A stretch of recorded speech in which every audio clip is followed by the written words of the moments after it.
At my own son's wedding, my daughter-in-law slapped my wife across the face in front of 200 guests. "Get out of here. Nobody wants you here," she screamed while my son just stood there and looked at his shoes. I did not yell. I did not cause a scene. I simply held my wife and walked away. But before we left the building, I made one phone call that erased their entire fake billionaire empire. Before I continue this story, let me know where you are watching from in the comments below. Hit like and subscribe if you have ever had to stand up to people who underestimated your worth based on the color of your skin or the clothes on your back. The sound of the slap echoed through the grand ballroom of the Oakmont Country Club like a gunshot. It was a sharp, vicious crack that instantly killed the soft jazz music playing in the background.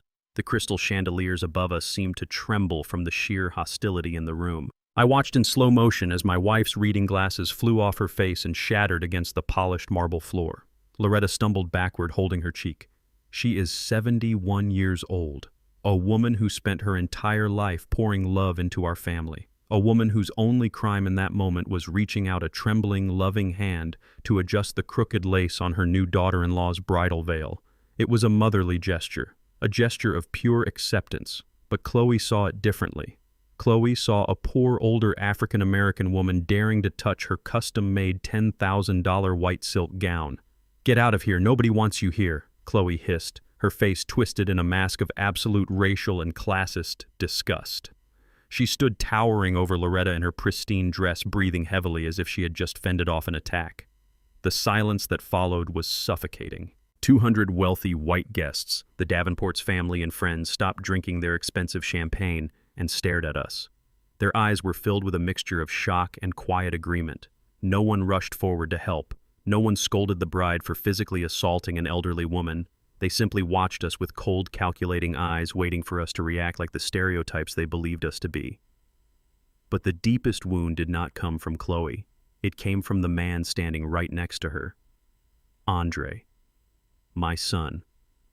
My own flesh and blood. The boy I had worked tirelessly to raise into a strong, independent man. Andre did not step between his wife and his mother. He did not raise his voice to defend the woman who gave him life. He simply shoved his hands into the pockets of his tailored suit and stared down at his expensive Italian leather shoes. He looked ashamed, not ashamed of his violent bride, but ashamed of us. I am Terrence Rollins. I am 73 years old. D3. Standing there in the middle of that lavish ballroom, I knew exactly what they all saw. I was wearing a cheap, shiny tuxedo that looked like it had been rented from a discount store. Loretta was wearing a modest pastel dress she had bought on clearance. We looked like we absolutely did not belong at Oakmont Country Club. We looked like an impoverished couple who had somehow wandered into a venue that cost $150,000 just to rent for a single night. That was a deliberate choice on my part. I have learned over 40 years of surviving in America that people reveal their true character when they think you have nothing to offer them. I wanted to see exactly who my son was marrying. I wanted to see how the Davenport family would treat a poor black family who could not elevate their social status. And now I had my answer. They treated us like trash, and my son allowed it just to keep his seat at their table. A hot, heavy rage began to boil deep in my chest. It was the kind of anger that makes men do foolish things. But I did not survive decades of redlining discrimination and cutthroat business deals by losing my temper. True power never shouts. True power observes plans and executes in total silence. I did not yell at Chloe. I did not curse at the guests. I slowly knelt down on the cold marble floor. My knees cracked loudly in the quiet room, a harsh reminder of my age, but my hands were completely steady. I picked up the broken pieces of Loretta's glasses and slipped them into my pocket. Then I stood up and wrapped my arm around my wife's shaking shoulders. I pulled her close to my chest, shielding her from the hundreds of judging eyes. I kissed her forehead gently. "You are beautiful," I whispered to her, "and you are worth more than every single person in this room combined." I did not look at Chloe. She was beneath my notice. I only looked at Andre. I locked eyes with my son, waiting for him to say one single word. I waited for a spark of humanity, a shred of the boy I used to know, but his eyes were empty. He swallowed hard and looked away again. The ultimate betrayal. He had traded his soul for the illusion of high society. "Let's go home, my love," I said to Loretta, guiding her toward the exit. Every step toward the heavy mahogany doors felt like walking through a minefield. The sea of wealthy guests parted for us, but the whispers were loud enough to hear. They muttered about how we ruined the aesthetic of the wedding. They whispered about how uncomfortable it was to have us there in the first place. They congratulated themselves on their own superiority. I let them talk. I absorbed every insult, every sneer, every condescending glance. I stored it all away in my mind. We were 10 feet away from the exit when a large figure stepped in front of the doors blocking our path. It was Richard Davenport, Chloe's father, a man who bragged endlessly about his old money and his luxury hotel empire. He stood there in his custom tuxedo, adjusting his solid gold watch with a smug, arrogant smile on his face. Leaving so soon, Richard asked, his voice dripping with fake pity. "I suppose this environment is a bit too overwhelming for you people." I stopped and looked at him. "Move, Richard," I said, my voice dangerously calm. Richard chuckled softly. He reached into his pocket and pulled out his money clip. He slid a crisp $100 bill from the stack and tossed it casually at my chest. The bill fluttered through the air and landed on the floor near my worn-out shoes. "Take a cab back to your neighborhood, old man," Richard said loudly, making sure his country club friends could hear him. "Buy yourself something nice to eat. We have a real celebration to get back to, and you are killing the mood." He expected me to pick it up. He expected me to be grateful or to explode in a rage that would confirm his racist assumptions. He wanted a show for his guests. I looked down at the $100 bill on the floor. Then I looked up into Richard's arrogant, pale face. I did not blink. I did not flinch. I simply stepped right over the money, leaving a dirty footprint directly on Benjamin Franklin's face. I guided Loretta past him, pushing the heavy mahogany doors open with my free hand. The cool night air hit my face, bringing a momentary sense of relief. But the anger inside me was now fully awake and demanding justice. As we walked out into the dimly lit parking lot toward my beat-up 2008 truck, I felt Loretta squeeze my hand. She was crying silently. The pain of being assaulted by her daughter-in-law and abandoned by her son was breaking her heart. "Wait here for just a second, sweetheart," I told her, opening the passenger door of the truck and helping her inside. I closed the door and took a deep breath of the cold air. I reached into the inside pocket of my cheap rented tuxedo and pulled out my smartphone. It was not a cheap prepaid phone. It was an encrypted device used only for my most secure communications. I dialed a number I knew by heart. It rang only once before a crisp, professional voice answered. "Yes, Mr. Rollins?" It was Maxwell, my fixer, the man who managed the vast shadow empire of commercial real estate and venture capital I had built over 40 years, completely off the radar of people like Richard Davenport. "Maxwell," I said, my voice dropping to a low, icy frequency. "I am standing outside the Oakmont Country Club. My wife was just assaulted, and my son chose to stand with her attacker." There was a brief pause on the line. "I understand," Sir Maxwell replied, his tone turning deadly serious. "What are your orders?" "The Davenport family thinks they own this city," I said, staring back at the glowing windows of the grand ballroom where the music was just starting to play again. "They think they are untouchable." "Execute Protocol Omega 1 commanded into the phone. Cut the funding. Freeze the startup. Call the venue. I want the lights turned off and the party shut down before they even serve the first course." "Now." "Consider it done, Mr. Rollins," Maxwell said, and hung up.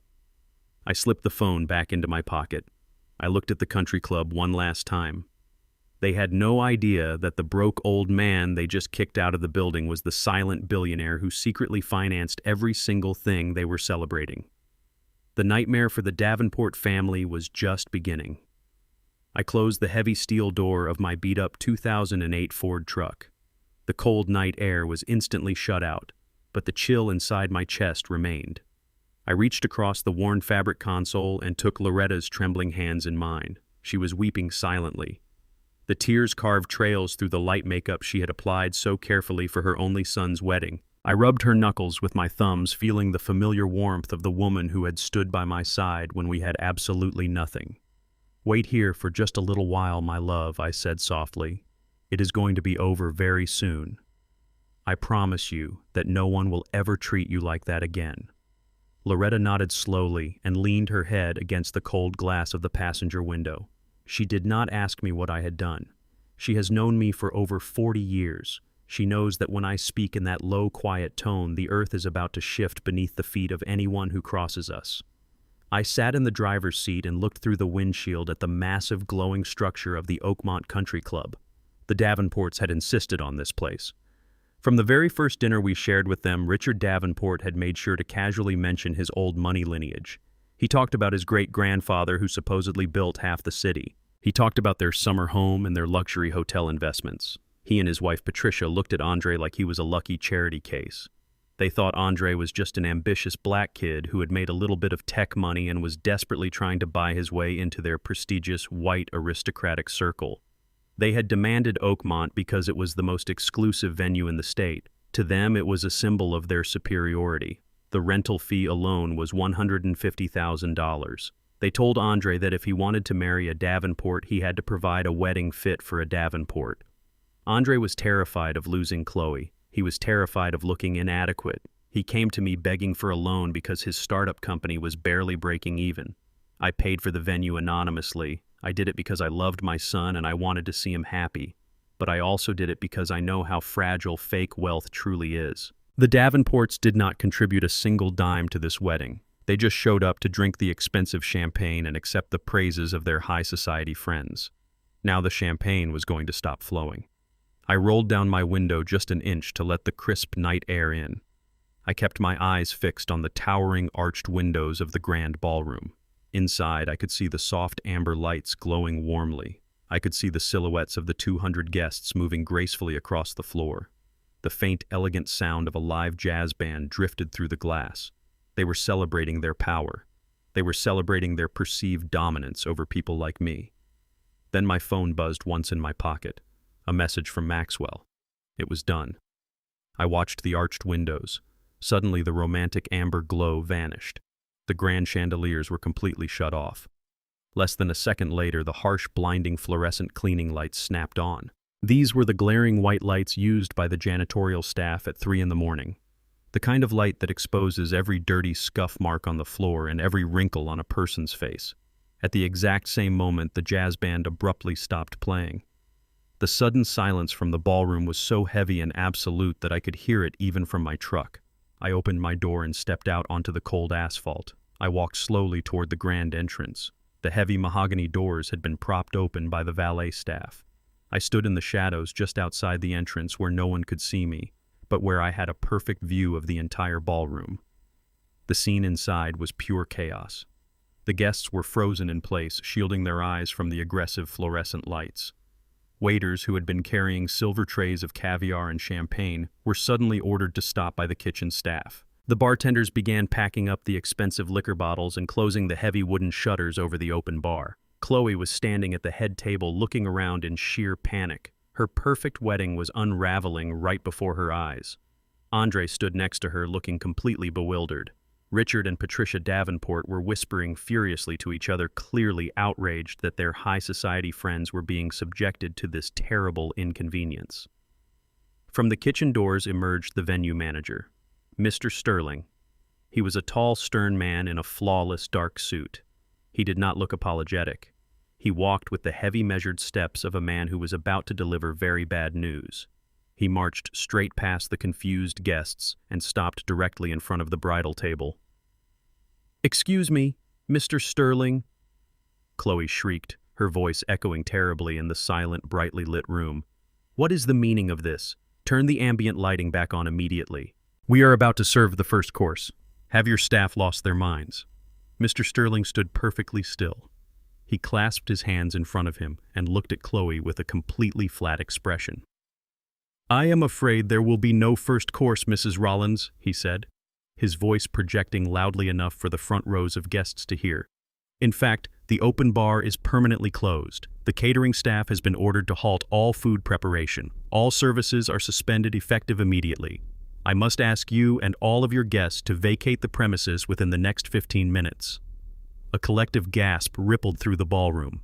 The wealthy guests began murmuring in outrage. Being kicked out of a country club was the ultimate social disgrace. "Are you insane?" Chloe screamed, stepping forward and pointing a trembling finger at the manager. "Do you know who my family is? Do you know who my father is? This wedding cost $150,000. Mr. Sterling did not flinch. "That is exactly the issue," he replied calmly. The anonymous benefactor who paid the $150,000 deposit for this evening just contacted our corporate office. They have officially withdrawn the funds and canceled the contract. The money has already been pulled from our holding account. As of this exact moment, this event is entirely unfunded. You are trespassing on private property. Andre stepped forward, his face pale and slick with sweat. What do you mean the funds were withdrawn? He stammered. That is impossible. The wedding is already happening. It is very possible, sir, Mr. Sterling answered coldly. Our contract explicitly allows the financier to cancel the event at any time if the morals clause is violated. We received direct instructions to shut the venue down. Now, unless someone here is prepared to pay the full balance of $150,000 right now, I must insist that everyone locate the exits. Chloe spun around and looked at her father. Daddy, do something. She cried out, her voice cracking with humiliation. All of our friends are watching. Fix this.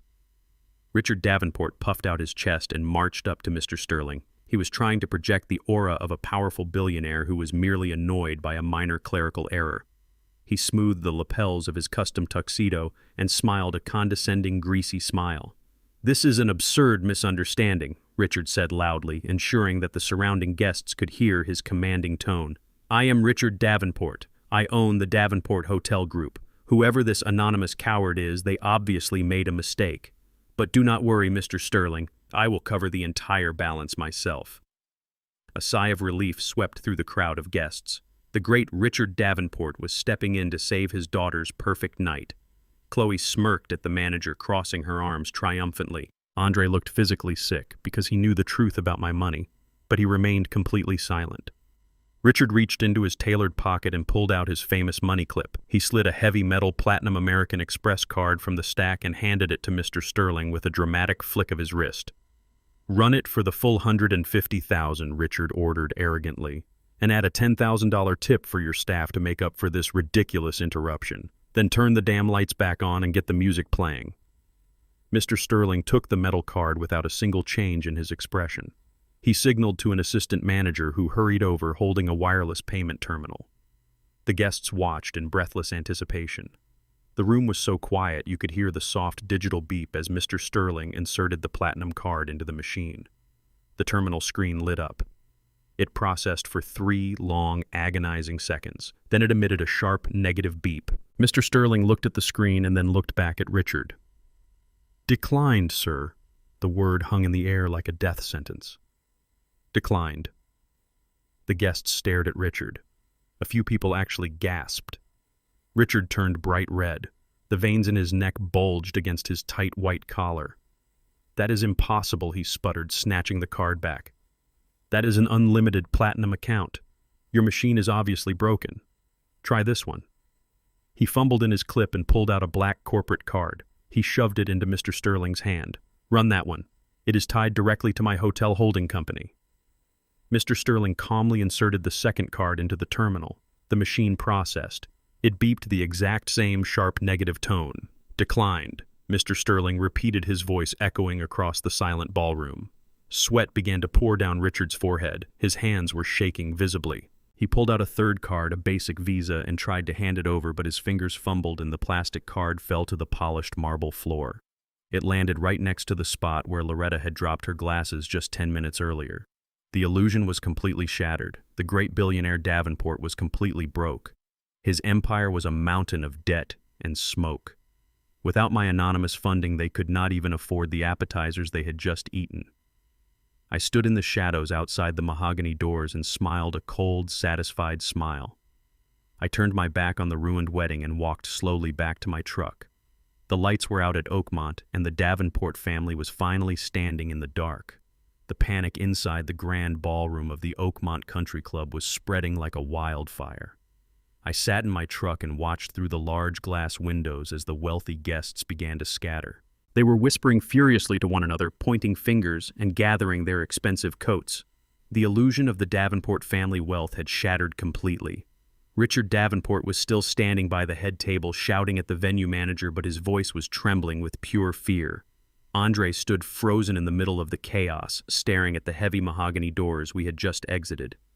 Andre is not a stupid man. He is a coward, sure, but he is not stupid. As he watched his billionaire father-in-law fail to produce a working credit card, he began to connect the dots. He knew that Richard was broke. More importantly, Andre knew the truth about me. He knew that my rusty 2008 Ford truck and my cheap rented tuxedo were nothing but a carefully constructed facade. He knew that I was the anonymous benefactor who had secretly wired the $150,000 deposit to secure the luxury wedding venue. I saw the exact moment realization hit him. His eyes widened in absolute terror as he figured out that the poor old man his wife just assaulted was the only person keeping the lights on. Andre suddenly shoved his way past the bewildered guests and bolted toward the exit. He burst through the heavy mahogany doors into the freezing night air. His expensive tailored suit jacket was flapping in the wind as he sprinted wildly across the dark asphalt of the parking lot. He was running toward my truck with a look of pure desperate panic on his sweating face. I kept the engine running, but I did not drive away just yet. I wanted to hear exactly what he had to say. Andre reached my truck and slammed his palms against the glass of the passenger side door. He was standing mere inches away from his mother, who was still weeping quietly in her seat. He did not even look at her.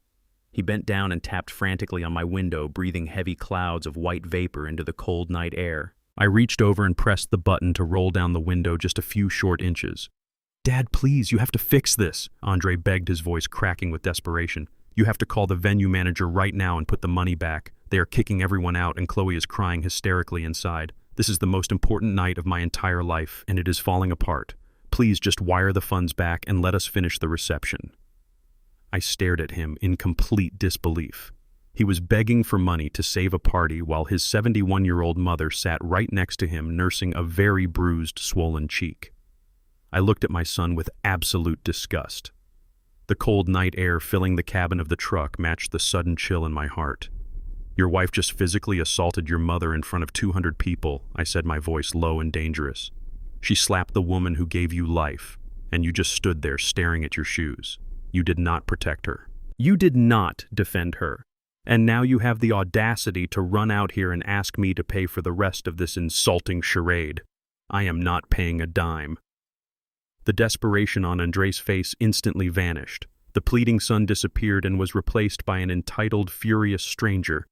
His face twisted into an ugly, resentful sneer. He gripped the edge of the window frame tightly. "This is your fault," he hissed, his voice dripping with venom. "You and Mom ruined everything tonight. We asked you to just blend in and be normal for one evening, but you had to show up looking like you just crawled out of a homeless shelter. You embarrassed Chloe in front of her entire family on purpose because you are bitter and extremely jealous." He was practically spitting the words at me. "You guys were acting too ghetto for a place like Oakmont." Andre continued, his tone laced with absolute contempt. "Chloe's family is old money and they have standards. Mom had no right to touch her custom wedding veil. You intentionally wore that cheap, trashy suit to make me look bad in front of the people who actually matter. You have all this hidden wealth, but you refuse to act like it. You are a selfish old man who cares more about his foolish pride than his own son's happiness and future success." I let him speak. I let him dig his own grave with every single disrespectful word. He actually believed that wearing a tailored suit and drinking expensive champagne made him a better man. He was blind to the fact that the old money family he worshipped was completely bankrupt and living on stolen credit. "You are ruining my one chance to marry into high society," Andre yelled, hitting the door of my truck with his fist. "The Davenports can open doors for my tech startup that you could never even dream of seeing today. You are destroying my corporate future." I looked at him calmly. "High society is an illusion, Andre," I said quietly. "Richard Davenport is a fraud drowning in debt. The only real power in that ballroom belonged to the ghetto old man sitting in this truck, but you were too ashamed of your own blood to see it." Andre ignored my warning completely. He was too blinded by his rage and his desperate need to impress his white-in-laws. "Transfer the $150,000 right now," he demanded, his voice echoing across the empty parking lot. "Save my wedding and my fragile reputation." I slowly shook my head. "I told you I am not paying another single dime to people who disrespect my wife," I replied firmly. Then Andre crossed the ultimate line. A line that once crossed can never be uncrossed. He backed away from the truck and pointed a shaking finger at me. "Fine." He spat out, his eyes burning with hatred. If you drive away tonight and let my wedding get shut down, then you are dead to me. Both of you. I will cut you out of my life completely, and I will never speak to you ever again." Loretta let out a heart-breaking sob, covering her face with her hands. Andre heard his mother crying, and he leaned closer to the window, delivering his final cruel blow. "You will never be welcome in our home," he threatened ruthlessly. "You will never meet your future grandchildren. I will make sure they do not even know your names. I will tell them my parents died a long time ago. You can take your secret millions and rot in your empty house alone. Pay the venue right now or say goodbye to your only son and your entire future family forever." He was using unborn children as a weapon to extort money from his own father. He was holding our family lineage hostage to pay for a country club party. The last remaining ounce of paternal love I had for the boy standing outside my truck evaporated into the cold night air. My heart turned completely to solid ice. I stared into the eyes of this selfish, arrogant stranger and felt absolutely nothing. He had chosen his path. He had chosen the fake billionaire lifestyle over the mother who raised him and the father who secretly funded his entire miserable existence. I did not yell at him. I did not argue or try to explain the meaning of loyalty and respect. I simply reached over to the door panel and pulled the window switch. The glass rolled up smoothly right in his angry face, cutting off his hateful words. Andre slammed his fists against the window, screaming something I could no longer hear anymore. I put the old truck in drive and pressed the gas pedal. I drove away from the Oakmont Country Club, leaving my only son standing alone in the dark, cold parking lot with his shattered, pathetic dreams. I merged onto the quiet highway, heading back to our modest neighborhood. Loretta rested her head on my shoulder, crying softly until she finally fell exhausted asleep. The truck was silent except for the hum of the engine. Exactly 10 minutes later, my secure, encrypted phone beeped loudly in my pocket. I pulled it out and looked at the glowing screen. It was an urgent fraud alert from my private bank. Andre had just attempted to illegally wire $150,000 directly from the emergency joint business account I had secretly set up for his tech startup. It was Sunday morning. The sun rose over our modest neighborhood, casting shadows across the yard. Inside, it was completely silent.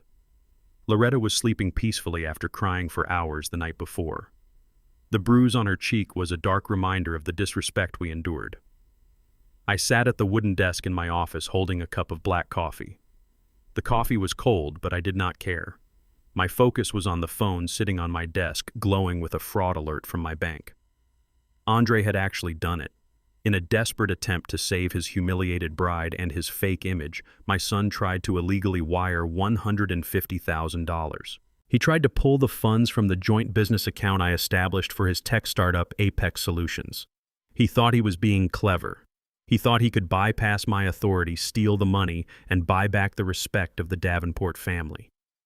According to the angry voicemails he left last night, Chloe was already spinning a new narrative to anyone who would listen.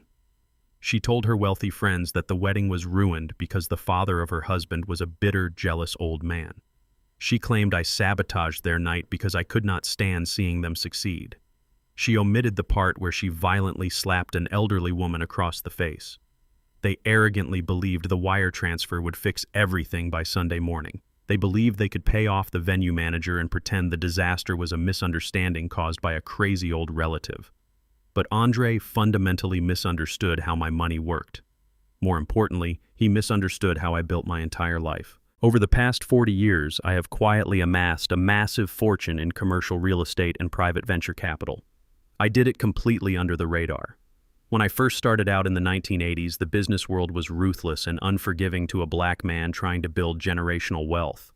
Traditional banks would not lend to me. Wealthy white investors would not sit at the same table as me. They saw my skin color and immediately closed their doors. So I learned to operate entirely in the shadows. I created complex shell companies. I used aggressive proxy lawyers to sign my deals. I built a silent, massive empire that nobody could ever trace back to the modest brick house where I raised my family. I made sure my name was never in the newspapers. True wealth does not need to shout, it whispers. Andre grew up thinking we were lower middle class. I wanted him to understand the absolute value of hard work without relying on a trust fund. When he pitched Apex Solutions 5 years ago, he could not secure a single dollar of funding from traditional Silicon Valley investors. They laughed him right out of their shiny glass offices. He was devastated and ready to quit. So I stepped in anonymously. I used one of my private venture capital firms to fully fund his company. I am the silent majority shareholder of his startup. I own exactly 70% of Apex Solutions. Andre thinks he is a self-made tech genius who built a corporate empire from the ground up through sheer willpower. The harsh truth is that I built the sandbox he plays in, and I completely control the sand. The joint bank account he tried to wire the money from was strictly designated for emergency corporate payroll and federal taxes. It was not a personal piggy bank for his country club parties. When the fraud alert came through my phone, I did not just decline the illegal wire transfer. I made one direct call to my lead financial manager and executed a complete corporate lockdown. I froze the emergency tax account. I froze the primary operating accounts. I froze his corporate credit lines. I locked down every single dollar that kept Apex Solutions breathing. I wanted him to deeply understand the true catastrophic cost of disrespecting his mother. You do not bite the hand that feeds you, especially when you have absolutely no idea who actually owns the food you are eating. At 10 in the morning, a leased Mercedes pulled into my driveway. The tires screeched against the concrete pavement. The doors flew open and Andre stepped out wearing a wrinkled designer shirt. Chloe stomped out from the passenger side wearing oversized sunglasses and a furious expression. They marched up my driveway like they owned the world. I stood up from my desk. I did not want their toxic energy near Loretta, so I walked to the front door and stepped out onto the porch. I closed and locked the heavy wooden door behind me. I stood on the top step looking down at them with my hands resting calmly in my pockets. The morning air was crisp, but the tension between us was hot. Chloe did not even hesitate to start her attack. She pointed a sharp, manicured finger right at my face. "You are an absolute monster," she screamed, her voice shrill and echoing loudly down the quiet suburban street. "You ruined the most important night of my entire life. My parents are completely humiliated. Half of our friends blocked my number this morning because of your ridiculous stunt. You think you can just embarrass my family and get away with it? We know you have money hidden away somewhere, and you are going to pay dearly for what you did to us last night." I looked at her without blinking a single time. "You slapped my wife Chloe," I said evenly, my voice completely devoid of any emotion. "You are incredibly lucky I only shut off the lights at your little party." Andre stepped forward, puffing out his chest, trying to look intimidating and powerful. "Do not talk to my wife like that," he demanded angrily. "You had no right to humiliate us in front of the Davenports. You owe us that money right now. I tried to process the wire transfer this morning, but your bank flagged it for security review. Call them right now and authorize the release of the funds. We have to pay Mr. Sterling today or he is going to the press. You will fix this right now, or Chloe and I are taking you to court." Chloe crossed her arms, nodding vigorously in agreement. "That is exactly right," she hissed venomously. "The high-powered lawyers of my father are drafting the legal papers. We are suing you for emotional distress and public defamation. By the time we are done destroying you in court, this pathetic little house will be ours, and you will be living out on the street. You messed with the wrong family, you crazy old man. We are going to destroy your life." I stood perfectly still, letting their empty, childish threats wash over me like a light, gentle breeze. They were so unbelievably arrogant. They were so incredibly confident in their fake, borrowed power. They had absolutely no idea that the ground beneath their expensive shoes had already opened up to swallow them whole. I did not raise my voice to argue. I did not try to defend myself against their ridiculous lawsuit threats. I simply waited for reality to arrive. "I am not authorizing any wire transfer, Andre," I said quietly, looking directly into his angry eyes. "And you are not going to sue anyone today. In fact, I highly suggest you check your phone." Andre frowned in deep confusion. The arrogant sneer on his face faltered for a second. He reached into his tailored pocket and pulled out his expensive smartphone. Before he could even unlock the digital screen, the phone began to ring loudly. He looked down at the caller identification and his face immediately lost all of its color. It was David, his chief financial officer at Apex Solutions. "What is it?" David Andre answered, his tone sharp and extremely impatient. "I am dealing with a massive family crisis right now. This better be extremely important or you are fired." Because I was standing only a few feet away and the Sunday morning was completely silent, I could clearly hear the terrified voice of his chief financial officer bleeding through the external speaker. Andre, the chief financial officer, stammered, breathing very heavily, as if he had been physically running from a terrible disaster. The Internal Revenue Service and the private bank just froze everything. The entire corporate account network is completely and totally locked down. I just tried to process the vendor payments and every single transaction was denied instantly. The bank manager says there is a massive fraud investigation tied to an unauthorized wire attempt you made late last night. They completely froze the operating capital. They froze the reserve funds. We have absolutely zero access to our money, Andre. We cannot make payroll tomorrow. We are completely bankrupt. Andre stood on my front porch, staring blindly at his phone. The words from his chief financial officer about the frozen accounts hung heavily in the crisp Sunday morning air. The panic in his eyes was absolute. His entire fake corporate empire was crumbling into dust right before his eyes. He dropped his hands, looking like a lost little boy who had just broken his favorite toy. He looked at me, expecting me to fix his mess. He expected me to rescue him like I had always done before. But I just stood there on the top step with my hands in my pockets and offered him absolutely nothing but a cold stare. Chloe, however, did not care about the tech startup. She did not care about the frozen accounts or the panicked employees who would not get paid tomorrow. She only cared about her own comfort. She rolled her eyes and let out a dramatic sigh. She grabbed Andre's arm and pulled him away. "Whatever, Andre," she said dismissively. "Do not waste another second begging this stubborn old man for anything. My parents will fix your startup tomorrow morning. My father has connections with the major banks in the city. He will just make a few phone calls and clear up this ridiculous misunderstanding. We do not need his dirty money anyway. Let him sit in this pathetic little house and rot. At least we have the new estate. Let us just go home." She turned her back and marched toward their leased Mercedes. Andre hesitated for a moment. He knew deep down that Richard Davenport was just as broke as he was. He knew no magic phone call from his father-in-law was going to unfreeze federal tax accounts. But his fear of Chloe was stronger than his grip on reality. He lowered his head, got into the driver's seat, and backed out of my driveway. They sped off down the street, heading toward the affluent suburbs where they believed their perfect life was waiting for them. They were heading to a massive $2,500,000 estate located in the most exclusive gated community in the county. It was a sprawling property with 6 bedrooms, a heated swimming pool, and a private tennis court. Andre had told Chloe that he bought the house as his ultimate wedding gift to her. He told her parents that his tech startup was doing so incredibly well that he paid for the property in cash. It was the crowning jewel of his fake billionaire persona. It was physical proof that he had finally arrived in high society. But that was just another lie in a very long sequence of lies. I walked inside my house and sat down at my desk. I opened my laptop and pulled up the live feed from the security cameras installed at that exact suburban estate. I watched the screen as their leased Mercedes pulled up to the heavy wrought iron gates of the property. I watched Andre punch his personal access code into the digital keypad. The gates did not open. He punched the numbers in again, hitting the keys harder this time.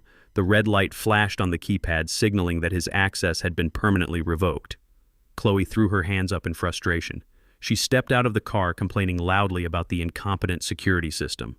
Andre got out and manually pushed the intercom button to call the community management office. No one answered. Frustrated and angry, Andre climbed over the side of the stone wall and manually unlocked the pedestrian gate from the inside. He let Chloe through, and they walked up the long, sweeping driveway toward the massive oak front doors of their dream home. As they got closer, Chloe stopped dead in her tracks. Taped directly to the center of the beautiful custom wood door was a bright yellow piece of paper. It was a formal legal notice. Andre ran up the steps and ripped the paper off the door. I watched his face on the high-definition camera feed. I watched the remaining color drain completely out of his cheeks as he read the bold black letters printed on the yellow document. It was an official notice of immediate eviction. Chloe snatched the paper out of his hands and read it out loud. Her mouth fell open in pure shock. The heavy brass locks on the front doors had already been drilled out and replaced with industrial steel deadbolts. The windows were secured. The entire house was completely locked down. They could not even get inside to retrieve their designer clothes or their expensive wedding gifts. They were entirely locked out of their own perfect life. Andre had never purchased that house. When he wanted to impress Chloe and her wealthy parents, he came to me asking for another massive loan. He said he needed a luxury home to secure his image as a successful chief executive officer. I refused to give him the cash. Instead, I had one of my holding companies, Rollins Holdings Limited Liability Company, purchase the property outright. I paid the $2,500,000 in cash. I hold the full legal deed to the estate. I allowed Andre to live there as a tenant. We signed a very strict formal lease agreement. I drafted that lease myself, making sure to include a very specific morals clause. The clause explicitly stated that the tenant would immediately forfeit all rights to the property if they engaged in any behavior that brought public disgrace to the property owner, or if they committed any act of violence against the property owner or his immediate family. When Chloe physically assaulted Loretta, she violated that morals clause in the most spectacular way possible. When Andre stood by and allowed the assault to happen, he became fully complicit. The lease was instantly terminated the moment they walked out of that ballroom. While they were busy screaming at me on my front porch, my private security team arrived at the estate. They changed every single lock on the property and posted the eviction notice on the front door. They owned absolutely nothing. The startup was frozen. The house belonged to me. The wedding was a disaster. They were homeless and penniless, standing on the front porch of a house they had falsely claimed to own. On the security camera feed, I watched Chloe lose her mind. She started screaming hysterically, beating her fists against the heavy oak door. She kicked the planters on the porch, sending dark soil spilling over the concrete. Andre tried to calm her down, but she shoved him away violently. She realized that the rich tech genius she married was actually just a broke tenant living in a house owned by his father. The illusion was completely shattered and she was trapped in the wreckage. She reached into her expensive designer purse and pulled out her smartphone. She was crying hysterically, her face red and distorted with pure rage. She dialed a number and held the phone to her ear, pacing back and forth across the driveway. I knew exactly who she was calling. She was calling the only person she believed still had any real power. She was calling her father, Richard Davenport. "Daddy," she sobbed loudly into the phone. "You have to help us right now. Andre's father is completely insane. He locked us out of our own house. He changed the locks and put an eviction notice on the door. He froze Andre's accounts and ruined the wedding. Those ghetto in-laws stole our house, Daddy. They are trying to destroy us. You have to do something right now. Please, Daddy, you have to destroy him." I could not hear Richard's voice on the other end of the line, but I could perfectly imagine his response. I could imagine his face turning purple with arrogant rage. He was a man who believed that wealth was a genetic right reserved only for people who looked like him. He believed I was just a poor old black man stepping out of line. I knew he was making promises to his crying daughter. Chloe nodded aggressively as she listened to her father speak. "Yes, Daddy," she said, wiping the running makeup from her eyes. "Send the lawyers. Send everyone. We are going to sue him for every single penny he has. We are going to take his house and throw him out on the street. Thank you, Daddy. I knew you would fix this." She hung up the phone and looked at Andre with a smug, vindictive smile. "My father is calling his legal team right now," she announced proudly. "They are the most powerful corporate lawyers in the state. He says your father made a massive mistake and we are going to crush him. We are going to destroy your family, Andre." Andre looked at the locked front door and then looked down at his empty hands. He nodded slowly, choosing his side for the final time. I closed my laptop and took a slow sip of my cold black coffee. Richard Davenport was going to send his lawyers to destroy me. He was going to use his fake money to try and intimidate my real money. I smiled a cold, dangerous smile. "Let them come," I whispered to the empty room. "Let the fake billionaires bring their empty threats." I was going to buy their entire world and sell it for parts. Homeless and completely humiliated, Chloe did not reflect on her terrible actions. She did not apologize for slapping my wife or ruining her own wedding. Instead, she decided to weaponize her white tears. She sat in the cheap motel room that Andre had managed to rent with the last of his personal credit. The luxury estate was gone, and her parents were too busy dealing with their own financial collapse to rescue her. She propped up her smartphone on a cheap plastic table. She intentionally messed up her blonde hair and smeared her expensive mascara to look like a traumatized victim. Then she pressed record and began the performance of her life. Chloe uploaded a highly edited video to her social media accounts. In the video, she sobbed uncontrollably into her hands. She told her millions of followers that she had just survived a violently abusive wedding night. She claimed that her African-American in-laws were dangerously aggressive and deeply racist against her. She painted herself as the innocent bride who was being financially blackmailed by a wealthy and controlling family. She literally looked into the camera and said they stole her dream house simply because they hated the color of her skin. She completely omitted the fact that she physically assaulted an elderly woman. She cried about being left out on the street with absolutely nothing but the clothes on her back. The internet loves a tragic victim, and Chloe played the role perfectly. The video went absolutely viral within a matter of hours. Millions of people watched her fake tears and believed every single twisted word she said. The algorithm pushed her lies to the top of every feed across the country. Influencers began making reaction videos expressing their sheer outrage. They demanded justice for the poor helpless bride who was allegedly terrorized by her evil in-laws. The comments section was a disgusting swamp of racial slurs and horrific threats directed at me and my wife. The public had found their new villain and they were thirsty for blood. The digital mob quickly spilled over into our real life. By Monday morning, the phone in our kitchen was ringing non-stop. It was not just angry internet trolls calling us. It was actual reporters from local news stations and national gossip blogs. They had somehow found our home address and our private phone numbers. News vans began parking at the end of our quiet suburban street. They pointed their large camera lenses directly at our front windows, waiting for the abusive monsters to step outside. Our peaceful home had suddenly been turned into a highly publicized prison, all because of a lying bride who wanted to save her fake reputation. Loretta sat at the kitchen table holding a cold cup of tea. She made the terrible mistake of opening her tablet and reading the comments under the viral video. I watched as tears streamed down her beautiful face. She was reading messages from thousands of strangers calling her a thug and a violent aggressor. People were saying she deserved to be thrown in jail for abusing a poor young woman. My gentle wife, who had spent her entire life volunteering at the local church and raising our son, was being globally humiliated. Her heart was completely broken by the sheer cruelty of the world and the vicious lies being spread about her character. I gently took the tablet out of her trembling hands and turned it completely off. I pulled her into my arms and held her tight against my chest. "Do not listen to the noise of fools," I whispered softly to her. "They do not know the truth, and their ignorant words hold absolutely no power over us. I promised you that I would handle this, and I meant it."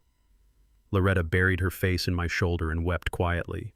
Seeing her cry again ignited a new level of cold fury inside my soul. Chloe had officially crossed the point of no return. She was trying to destroy the only woman I have ever truly loved. If I thought the viral video was the worst of it, I was terribly wrong.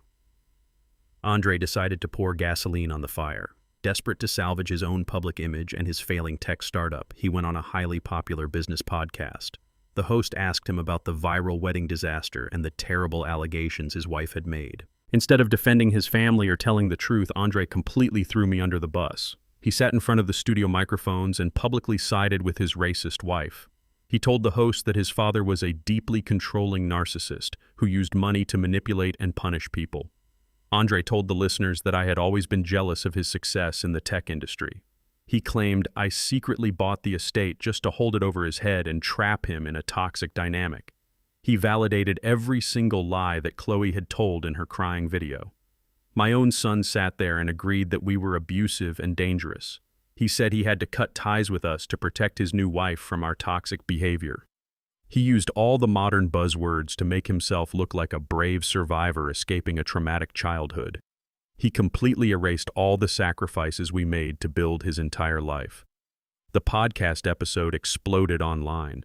The audio clips were shared across every major platform. The public ate it up completely without a second thought. Now they had confirmation from the son himself. The narrative was permanently set in stone for the entire world to see. We were the horrible villains, and Chloe and Andre were the brave victims fighting against oppression. Andre's failing company even saw a brief surge in public support, with strangers promising to buy his software just to help the young couple get back on their feet. They thought they had successfully destroyed my reputation and secured their own future. They thought they had finally won the war against me.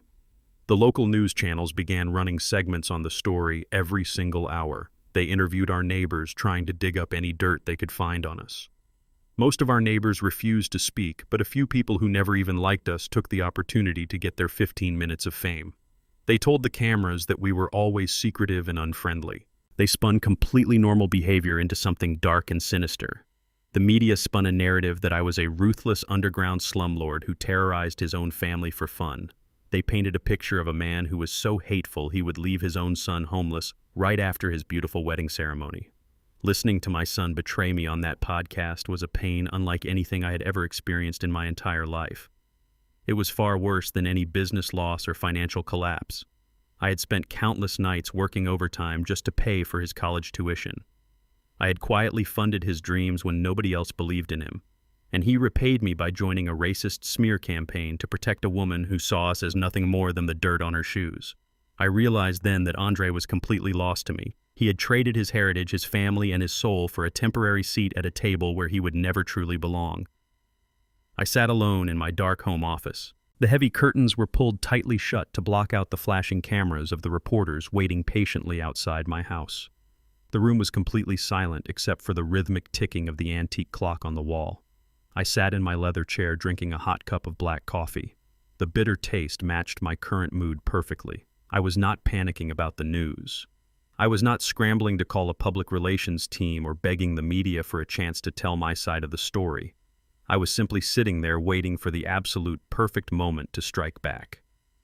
I took another slow sip of my black coffee and set the mug down on the wooden desk. The screen of my encrypted phone lit up in the dim room. It was an incoming call from Maxwell. I picked up the device and answered the call without saying a word. I knew exactly why he was calling me. He had been monitoring the entire digital fallout since the video was posted. "Terrence, the internet is ripping you apart right now," Maxwell said, his voice tight with professional concern. "The podcast interview is trending at #1 nationwide. The reporters are camping on your lawn. The public opinion is completely against you. Do we issue a formal statement to the press?" I simply replied, "No, let her peek, then release the Oakmont security footage." By Tuesday morning, Chloe was riding a wave of absolute public sympathy. The viral video had completely transformed her from a broke and homeless bride into a national hero for victims of abuse. She had secured a highly coveted guest spot on the most popular morning news show in the city. The program was broadcast live to millions of viewers across the state and syndicated nationally. Chloe arrived at the television studio wearing a modest pastel dress. She deliberately wore very little makeup to make her face look pale and exhausted. Andre walked right beside her, playing the role of the protective husband. He held her hand tightly as they sat down on the plush white sofa on the brightly lit set. They were absolutely convinced that this interview would be the final nail in my coffin. I sat in my home office with Maxwell on the encrypted phone line. The television mounted on my wall was tuned to the morning broadcast. Loretta was in the kitchen baking bread, completely shielded from the lies being told on the screen. The two news anchors, a well-dressed man and a very sympathetic woman, leaned forward with expressions of deep concern. The female anchor spoke in a soft, comforting voice, asking Chloe to share her traumatic experience. Chloe took a deep breath and began her performance. She let a single tear roll down her cheek as she recounted the fake story of her wedding night. She repeated the terrible lies about how aggressive and controlling my family had always been. She claimed that we hated her because she was a white woman marrying into an African-American family. Andre nodded solemnly, agreeing with every single toxic word his wife spoke. He looked directly into the studio camera and told the viewers that he had to cut ties with his toxic father to protect his new bride. He claimed I was a bitter slumlord who used my hidden wealth to mentally torture people. The male anchor shook his head in disgust, offering his complete sympathy to the young couple. The audience in the studio murmured in agreement. Chloe wiped her eyes with a tissue, feeling completely victorious. She had the entire world wrapped around her finger. She thought she had completely destroyed the reputation of the man who held the deed to her fake life. But she fundamentally forgot one crucial detail about exclusive venues like the Oakmont Country Club. Places that charge $150,000 for a single evening do not leave the safety of their premises to chance. They have state-of-the-art security systems. They have high-definition 4,000 pixel resolution cameras mounted in every single corner of their grand ballrooms. And Maxwell had acquired the raw, unedited footage directly from the corporate office of the venue.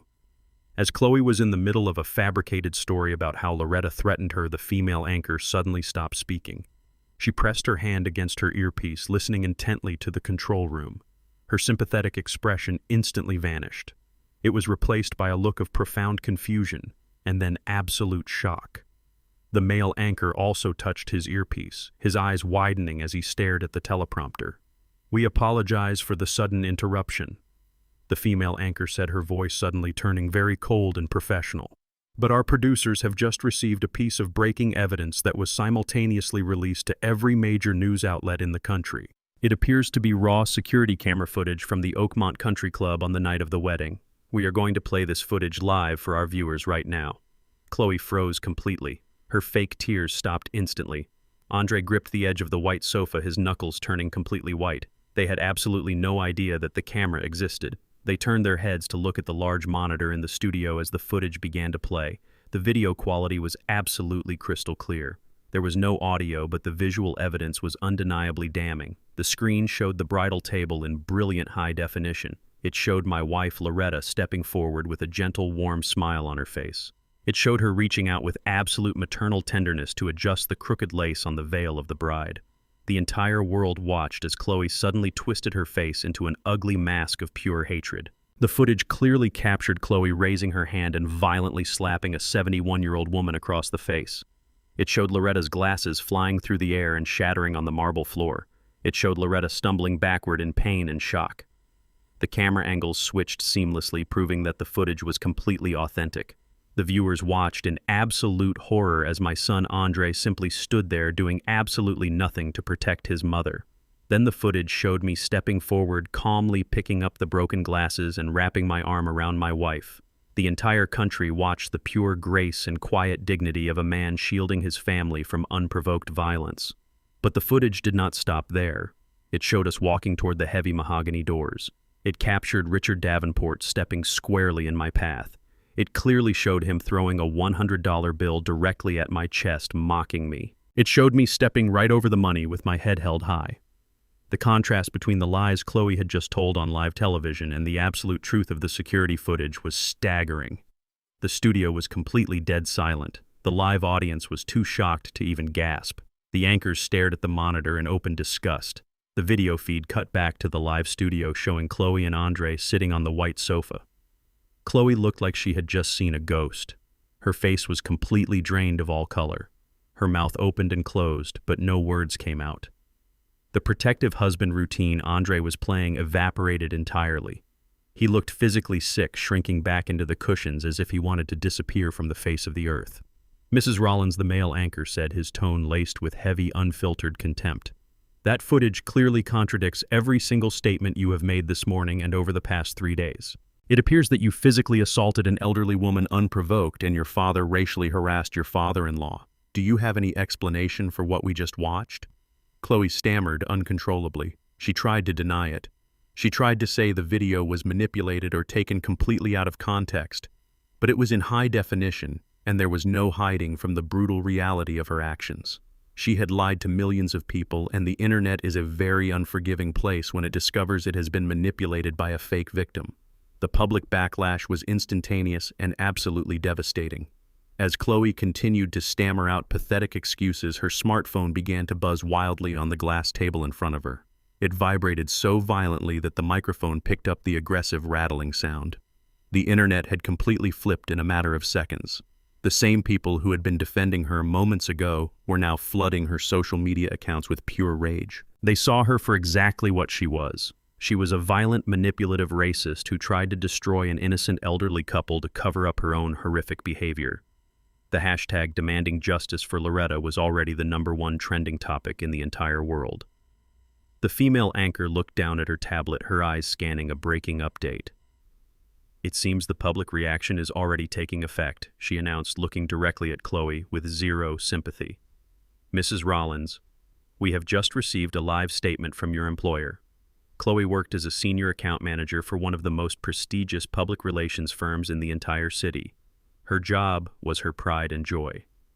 The anchor read the statement aloud for the millions of people watching at home. The firm states that they have zero tolerance for violence, racism, or public defamation. Effective immediately, Chloe Davenport Rollins has been terminated from her position at the company. They have officially severed all ties with you.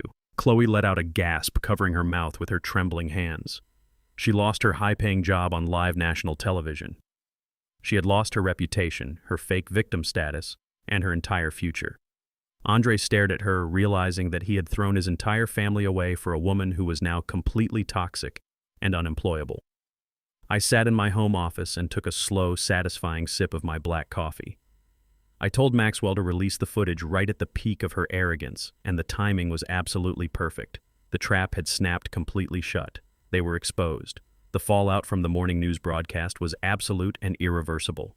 Chloe was completely canceled in every sense of the word. Her face was plastered across every single gossip blog and news website in the entire country. The public had crowned her as the ultimate villain of the year. She was no longer the tragic victim she had desperately tried to portray to the world. She was completely unemployable. The prestigious public relations firm had not only fired her, but they also released a secondary statement distancing themselves from her entirely. They claimed her violent values did not align with their corporate culture at all. Chloe was blacklisted from the entire industry. Nobody would ever hire a public relations manager who created a massive public relations disaster for her own family. She was sitting in a cheap motel room with Andre watching her entire fake life burn to the ground. Richard and Patricia Davenport were completely furious about the situation. Their carefully constructed high society image was shattered into a million pieces. Their wealthy friends from the country club were ignoring their phone calls.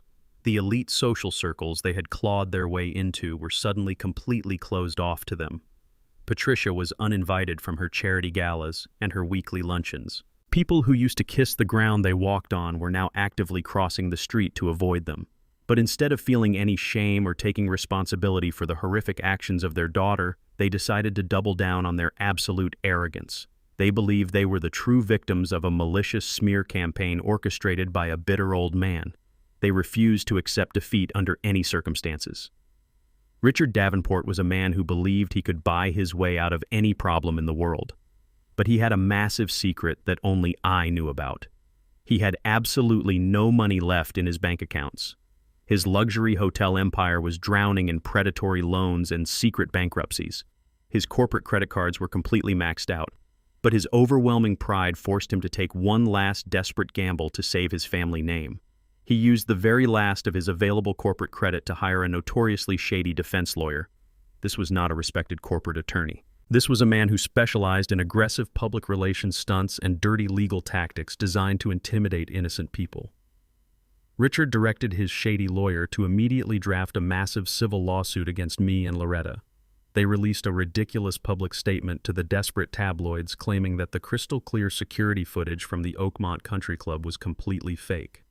They aggressively pushed a narrative that the video was a malicious deepfake created using advanced artificial intelligence. They claimed I had hired digital experts to doctor the footage to frame his innocent daughter. They accused me of severe public defamation and demanded $10 million in emotional damages. It was a pathetic and completely laughable legal strategy, but it was the only card they had left to play in this game. The media completely laughed at their artificial intelligence claim. Experts quickly analyzed the raw footage and publicly confirmed it was 100% authentic. The digital metadata matched the security servers of the venue perfectly. But Richard did not care about the actual truth. He only cared about brute intimidation. He genuinely believed that because I lived in a modest house in a working-class neighborhood, I would be terrified by the threat of a massive legal battle. He thought the mere mention of a $10 million lawsuit would force me to settle quietly and publicly apologize to his daughter. He expected me to crumble under the weight of his aggressive white privilege, but I did not crumble at all. I did not even bother to call my own massive legal team. I simply ignored their empty legal threats completely. My absolute silence drove Richard completely insane. He was a man who was used to people cowering in fear when he raised his voice. He was used to getting his way through sheer intimidation and financial bullying. My refusal to acknowledge his existence completely shattered his fragile ego. The crushing pressure of his failing business, his ruined social standing, and his unemployable daughter finally pushed him right over the edge. He lost his mind entirely. It was a quiet Thursday afternoon in our neighborhood. Loretta was out visiting her sister in the city. I was sitting in my living room reading a book when I heard the loud, aggressive screeching of tires right outside my window. I stood up and looked through the front blinds. Richard's heavy, luxury sports utility vehicle was parked haphazardly across my driveway, tearing up the grass. He threw the car door open and stomped across my front lawn. His face was bright red and contorted with absolute rage. His expensive designer suit was wrinkled and his tie was completely undone. He looked like a wild, desperate animal cornered in a trap. In his right hand, he was tightly gripping a solid wooden baseball bat. He marched straight up the concrete steps of my front porch. He raised the wooden bat and violently smashed it against my heavy wooden front door. The loud, hollow sound echoed down the quiet suburban street. "Open this damn door right now, Terrence," he screamed at the top of his lungs. "I know you are hiding in there, you pathetic old coward. Open the door, or I am going to smash every single window in this cheap little shack." I did not panic. I did not rush to the telephone to call the police department. I calmly walked to the front door and unlocked the heavy steel deadbolt. I pulled the door open and stepped out onto the porch facing him completely unarmed. I stood tall and looked down at him with absolute freezing contempt. I did not flinch even though he was standing less than 3 feet away holding a deadly weapon. "You have exactly 10 seconds to get off my property, Richard," I said, my voice low and dangerously calm. Richard raised the baseball bat, pointing the thick wooden barrel directly at my chest. "You ruined my family," he spit the words out violently. "You ruined my daughter and her beautiful wedding. You think you can just release a doctored video and destroy the Davenport name. My family built this entire city from the ground up. My grandfather laid the foundation for the economy you live off of. We are untouchable. We are royalty in this town. And you are absolutely nothing. You are just a nobody living in a pathetic little ghetto house trying to steal our money." He was breathing heavily, the smell of cheap whiskey radiating from his sweating pores. He was completely unhinged and dangerous. "You think your little stunt is going to stop me?" Richard continued, his voice shaking with pure, arrogant fury. "I will crush you in court with my lawyers. I will take this house away from you. I will take your retirement money. I will leave you and your wife bleeding in the street with absolutely nothing. You do not mess with a Davenport and get away with it. I will literally destroy your entire pathetic life." I simply looked at him standing there acting like a fool. I looked at his shaking hands gripping the wooden bat. I looked at his bloodshot eyes full of terror and false pride. He was a weak, pathetic man pretending to be a giant. I did not raise my voice to match his anger. I did not try to argue with his racist, classist delusions about his family building the city. I simply raised my right hand and pointed up toward the corner of the porch ceiling. Richard looked up, following my finger. Mounted perfectly in the upper corner was a high-definition security camera with a glowing red light indicating it was actively recording. I pointed to the other side of the porch where a second camera was securely mounted.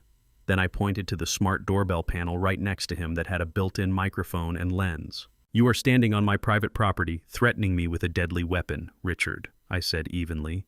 "Every single word you just said, every racist insult, and every violent threat has just been recorded in crystal-clear audio and 4,000-pixel video.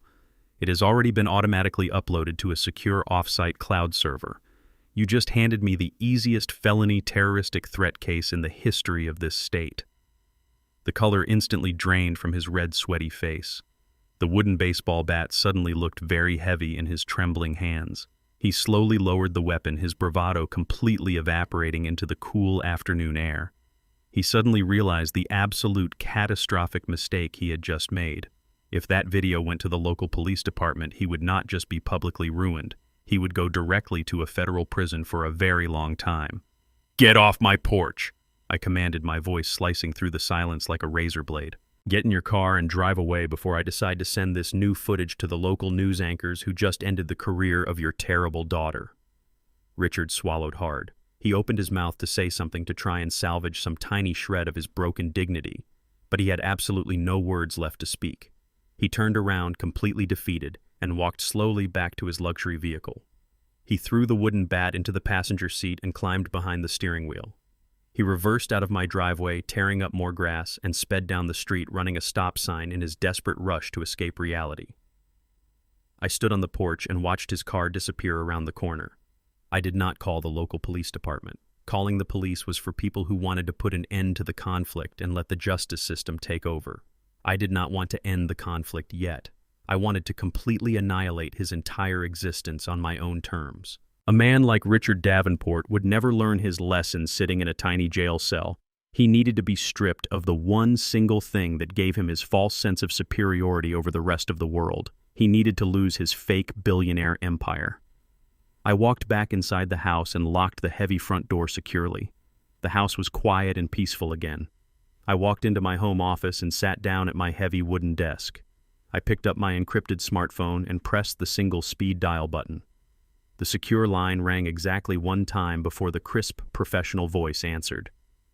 "Yes, Mr. Rollins," Maxwell said.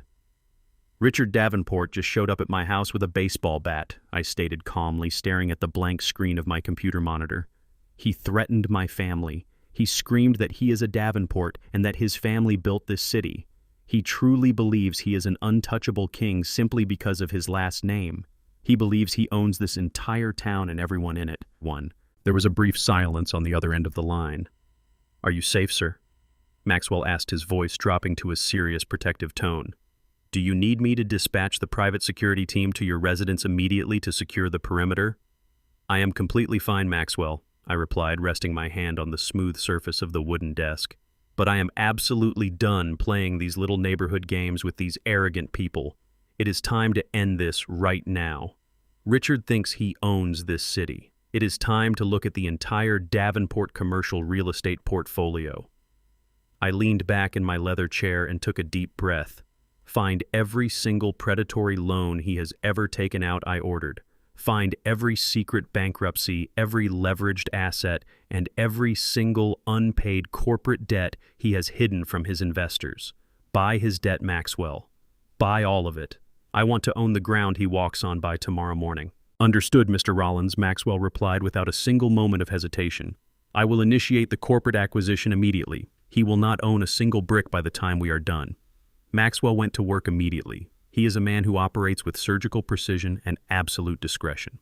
Within 24 hours, he had completely dismantled the financial facade of the Davenport Hotel Group. He sent a secure digital file to my private server containing every single hidden financial record Richard Davenport had desperately tried to keep buried. I sat in my home office scrolling through the documents, and I was genuinely appalled by the sheer magnitude of his financial incompetence. The Davenports owned a chain of 6 luxury boutique hotels scattered across the state. To the general public, they appeared to be a thriving hospitality empire catering to the wealthy elite. But the paper told a completely different story. The hotels were bleeding cash at an alarming rate. To maintain their lavish lifestyle and project an image of absolute wealth, Richard had been quietly taking out massive predatory loans. He was borrowing money at astronomical interest rates just to pay the interest on his older loans. It was a classic shell game played by a desperate man who was utterly terrified of losing his country club status. He was drowning in corporate debt. The banks had already flagged his accounts, and private lenders were circling him like hungry sharks waiting for the inevitable collapse. This was the exact vulnerability I needed to execute my final strike. But I did not just want to buy his outstanding debt. Buying his debt would only make me his creditor. A creditor simply collects money, and Richard had no money left to give. I wanted complete, total, absolute control over his entire existence. I wanted to own the very ground he walked on.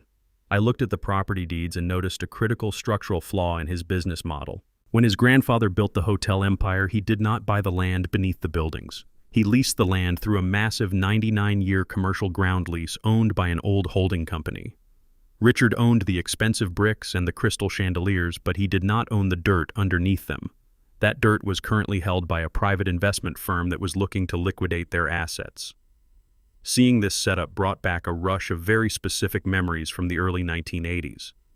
When I was a young man trying to build my first commercial real estate portfolio, I faced men exactly like Richard Davenport every single day. I remembered walking into pristine marble bank lobbies wearing my best suit, carrying perfectly organized business plans. I remembered sitting across from smug white bank managers who would smile politely while finding every excuse in the book to deny my loan applications. They used redlining tactics to keep black developers out of prime commercial zones. They told me my projects were too risky or that I lacked the proper pedigree for such large investments. They used their institutional power to completely crush the dreams of people who looked like me. Those early years of systemic racism taught me a very cold and very valuable lesson. I learned that physical anger is completely useless. Shouting at a racist bank manager changes absolutely nothing.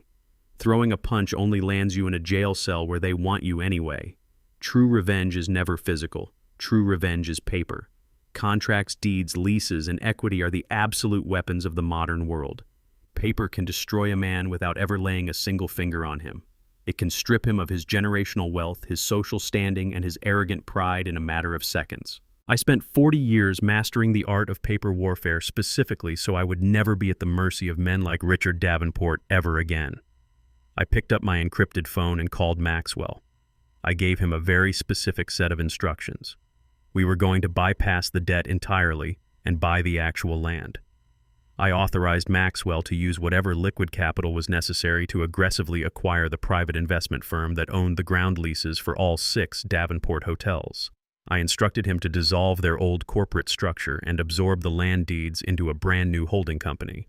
"What name should we register for the new holding company?" Sir Maxwell asked over the secure line. I looked out the window of my office and saw Loretta tending to her small garden in the backyard. She was humming a quiet song, completely at peace despite the vicious attacks she had endured. I smiled softly. "Name it Loretta Equity Management," I told him. "I want her name on every single piece of paper that destroys him." Within 3 days, the massive acquisition was completely finalized. Millions of dollars changed hands in total silence. I was now the sole owner of the land beneath the entire Davenport empire.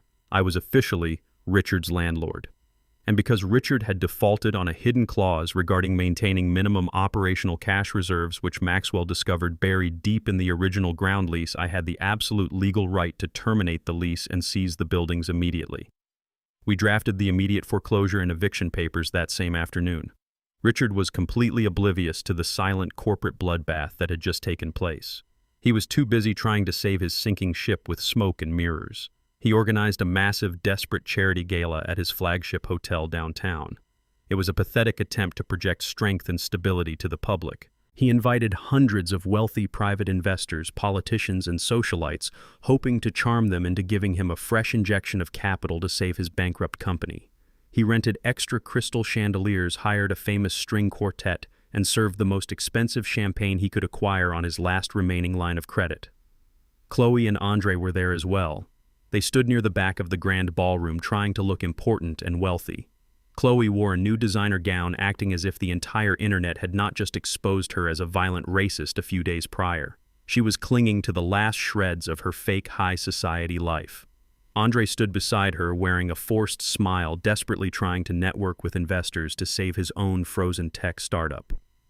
They were all participating in a collective delusion of grandeur. I did not attend the gala, but I watched the entire event unfold through a live, private stream provided by one of Maxwell's inside contacts. The ballroom was packed with the elite members of the city. Richard walked up to the grand podium at the front of the room. He tapped the microphone, and the room fell silent. He puffed out his chest and put on his best fake billionaire smile. "Thank you all for coming tonight." Richard began, his voice booming over the expensive sound system. "The Davenport family has always been the cornerstone of luxury and prosperity in this great city. We are standing inside a building that represents generations of excellence. Tonight we are looking toward the future. We are opening our doors to exclusive new partnerships that will elevate our empire to unprecedented heights." He was in the middle of his grand pitch, completely absorbed in his own lies. He spread his arms wide, ready to ask the room for millions of dollars in investments. But he never got the chance to finish his sentence. The heavy double doors at the back of the ballroom swung open. A man in a sharp gray suit walked directly down the center aisle. He was not a guest, and he was not a waiter. He was a licensed corporate process server. He walked with absolute purpose, ignoring the confused stares of the wealthy investors. He marched straight up to the grand podium, stepping right past the security guards who were too shocked to stop him. Richard stopped speaking and stared at the man in deep annoyance. "Excuse me," Richard said, leaning into the microphone. "We are in the middle of a private presentation. You need to leave the stage immediately." The man in the gray suit did not blink. "Are you Richard Davenport?" he asked, his voice carrying clearly without the need for a microphone. "Yes, I am Richard Davenport." Richard snapped his face, turning a familiar shade of angry red. "Who do you think you are, interrupting my gala?" The process server reached inside his suit jacket and pulled out a thick, heavy stack of legal documents bound by a thick rubber band. He slapped the heavy folder directly onto the wooden podium right in front of Richard's face. "You have been served," the man said clearly and loudly. A collective gasp echoed through the ballroom. Being served legal papers in the middle of a high society gala was the ultimate public humiliation. The wealthy investors immediately began whispering among themselves, sensing the smell of corporate death. Chloe covered her mouth with her hands, her eyes wide with fresh panic. Andre stepped backward, wanting to distance himself from the unfolding disaster. "What is the meaning of this?" Richard demanded, his voice trembling slightly as he looked down at the thick folder. He tried to laugh it off for the audience. This is obviously some kind of ridiculous administrative error. My legal team will handle this garbage tomorrow. It is not an error, Mr. Davenport, the process server replied, turning to walk away. It is a formal notice of immediate foreclosure and eviction. Your ground lease has been permanently terminated due to severe financial default. You no longer have the legal right to occupy this building or any of the other 5 properties in your portfolio. You have exactly 48 hours to vacate the premises entirely. The entire ballroom erupted into absolute chaos. The investors who were just seconds away from writing massive checks began backing toward the exits. They knew a sinking ship when they saw one. Nobody wanted to be tied to a publicly foreclosed company. The string quartet stopped playing. The waiters stopped serving champagne. The grand illusion was completely shattered in front of the entire city. Richard was hyperventilating.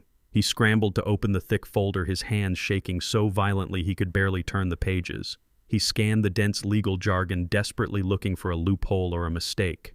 He flipped to the final page where the absolute authority of the eviction was clearly stated. His eyes locked onto the name of the entity that had just seized his entire generational empire. He leaned too close to the open microphone. His voice came through the speakers as a desperate, terrified whisper that the entire room heard perfectly.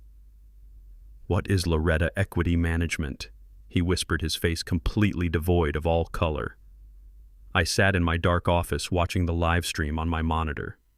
I took a slow sip of my black coffee. The fake billionaire had finally met the real billionaire, and the paper had just destroyed him. The morning after the disastrous charity gala, Richard and Patricia Davenport stormed into the downtown offices of my lead corporate attorney. They bypassed the receptionist, completely ignoring her polite requests for them to wait in the lobby. Richard was practically foaming at the mouth.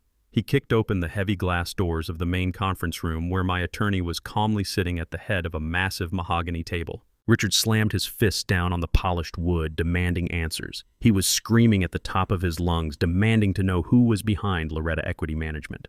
He threatened to sue the firm, he threatened to call the police, and he threatened to destroy whoever had the absolute audacity to serve him with eviction papers in the middle of his own hotel.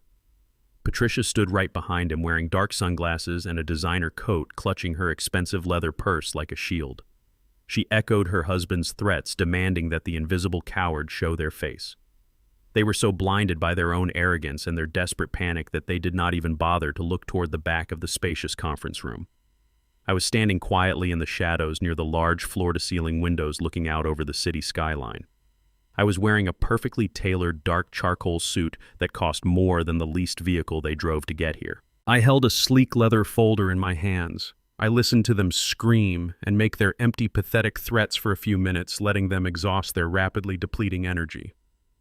When Richard finally paused to catch his breath, I slowly turned around and stepped out of the shadows and into the bright morning light filling the room. "I am Loretta Equity Management. Richard Worre," said my voice completely calm and echoing off the glass walls of the conference room. The reaction was absolutely priceless. Richard physically recoiled, stumbling backward as if he had just been struck by lightning. Patricia gasped loudly, dropping her expensive leather purse right onto the floor. Their eyes bulged out of their heads as they stared at me. They simply could not compute what they were seeing. In their narrow, racist minds, I was just a poor old black man from a working-class neighborhood. I was the pathetic father-in-law they had mocked at the country club. I was the man Richard had thrown a $100 bill at. The cognitive dissonance completely paralyzed them. "You," Richard stammered, pointing a trembling finger at me. "No, that is completely impossible. You do not have the kind of capital to buy a commercial ground lease. You live in a tiny brick house. You wore a cheap rented tuxedo to my daughter's wedding. This is some kind of sick joke. Who is really backing you, Terrence?" I did not smile. I did not boast or raise my voice to match his frantic energy. I walked slowly toward the massive mahogany table, taking my seat directly across from him. I placed the sleek leather folder on the polished wood and slid it smoothly across the table until it stopped right in front of his shaking hands. "There is no one backing me, Richard," I replied, resting my hands on the table. "I built my empire quietly while you were busy bragging loudly about yours. I own the land beneath every single one of your hotels. I own the debt you desperately tried to hide. I own your entire existence as of yesterday afternoon. Open the folder." Richard hesitated, terrified of what he might find inside. Patricia nudged him frantically, urging him to look. He slowly opened the leather cover and stared at the documents inside. I watched the remaining arrogance drain completely out of his body. Inside that folder was a complete, itemized, and terrifyingly accurate history of his financial failures. While you read that, allow me to summarize your miserable reality, I said, keeping my eyes locked on his pale, sweating face. Your hotel empire has been bankrupt for exactly 3 years. You took out predatory loans at 20% interest just to pay the minimum balances on your older commercial mortgages. You remortgaged your personal summer home twice. Your corporate credit cards are maxed out to the absolute limit.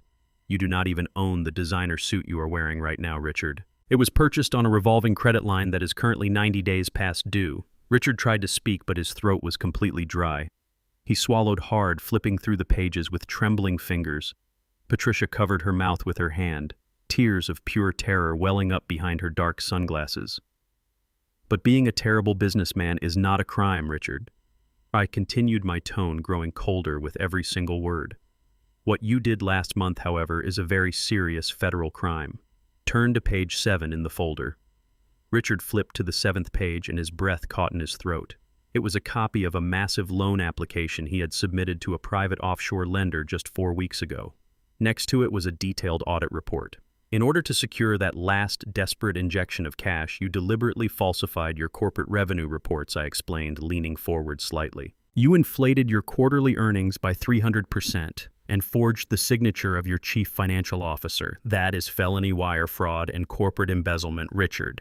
If I hand this single piece of paper over to the Federal Bureau of Investigation, you will not just lose your hotels. You will spend the next 20 years of your life sitting in a federal penitentiary. The room fell completely silent.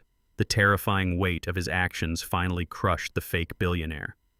Richard Davenport, the man who had bragged about his family building the city, the man who had arrived at my house with a baseball bat, suddenly collapsed into the leather executive chair.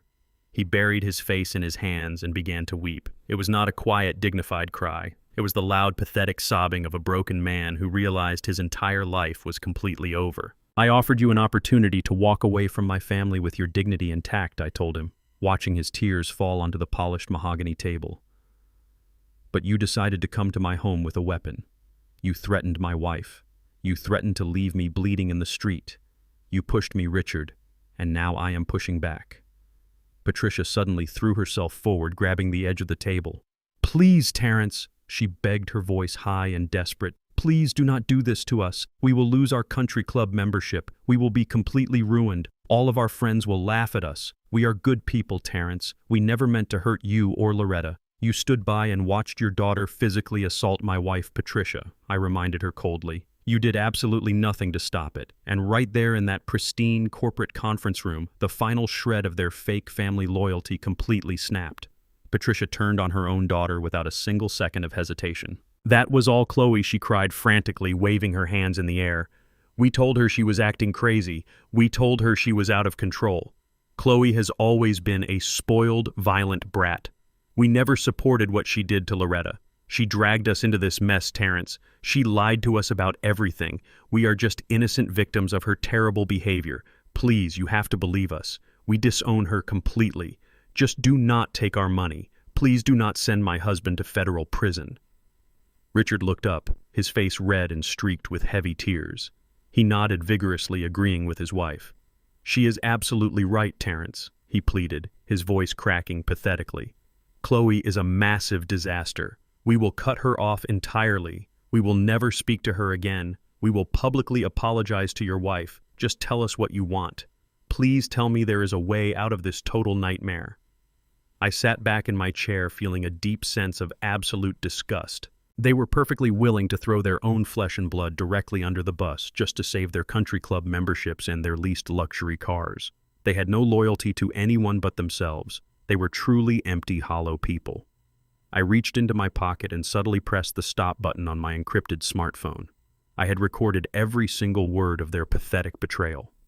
You have exactly 2 choices, Richard, I said, laying out the absolute final terms of his surrender. Choice number 1 is you fight me in court. If you choose this, I will immediately submit page 7 to the federal authorities. You will be arrested by sunset, and your properties will be seized by the government. Richard shook his head violently. No court, he whimpered. Please, no federal charges. What is the second choice? Choice number 2, I stated coldly. You sign the liquidation documents my attorney has prepared today. You willingly sign over every single asset, every hotel, every remaining bank account, and your personal estate to Loretta Equity Management. You surrender everything to satisfy your massive debts. You walk out of this office today with absolutely nothing but the clothes on your backs. You will be completely broke, but you will be free from federal prosecution. They looked at each other in sheer terror. The reality of walking away with nothing was horrifying to them, but the thought of a federal prison cell was far worse. Richard reached for the heavy silver pen sitting on the table. His hand shook violently as he pulled the legal documents toward him. He did not even bother to read the terms. He just started signing his name on every single line, permanently signing away his entire generational legacy to the old black man he had despised and underestimated. Patricia sobbed uncontrollably, watching their fake empire vanish with every stroke of the pen. When he was finally finished, Richard pushed the documents back across the table. He looked completely dead inside. "Now get out of my building," I commanded, pointing toward the glass doors. "And do not ever come near my family again." They stood up on shaking legs and walked slowly out of the conference room, leaving their pride, their wealth, and their dignity behind them forever. I watched them leave, feeling a profound sense of closure. The paper war was completely over, and I had won. I picked up my encrypted smartphone and opened the audio file I had just recorded. I attached the crystal-clear recording of Patricia and Richard completely disowning their daughter and blaming her for everything. I typed in the phone number for Chloe Davenport Rollins. I hit the send button and watched the progress bar fill up. Chloe was sitting in a cheap motel room with my son, and she was about to discover that she was entirely alone in the miserable world she had created for herself. With his wife permanently blacklisted from the prestigious public relations industry and his arrogant in-laws completely bankrupt, Andre was staring into the absolute abyss. His beautiful fake life had evaporated in less than a single week. The luxury estate was gone. The fake billionaire status was completely destroyed. He and his violent wife Chloe were now living in a cheap, dirty motel room on the edge of the city. They were eating cheap fast food and screaming at each other every single night. The romantic illusion of high society was completely dead. Chloe blamed him for losing the house and failing to protect her from the public backlash. Andre blamed her for slapping his mother and triggering the entire collapse. They were two toxic people trapped in a tiny room with absolutely no money and no future. The only remaining lifeline Andre had left in the entire world was his software company, Apex Solutions. But as he knew very well, the corporate accounts were completely frozen. He could not pay his loyal employees. He could not pay his essential vendors. He could not even pay himself his massive executive salary. Desperation is a very dangerous and blinding emotion. It makes a cowardly man blind to reality and forces him to make incredibly foolish decisions. Andre decided that he was going to save his failing company by staging a ruthless corporate coup against his own father.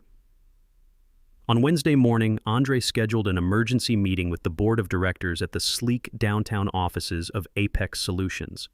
He also invited 3 high-profile private venture capitalists hoping to secure a massive emergency investment to unfreeze his daily operations.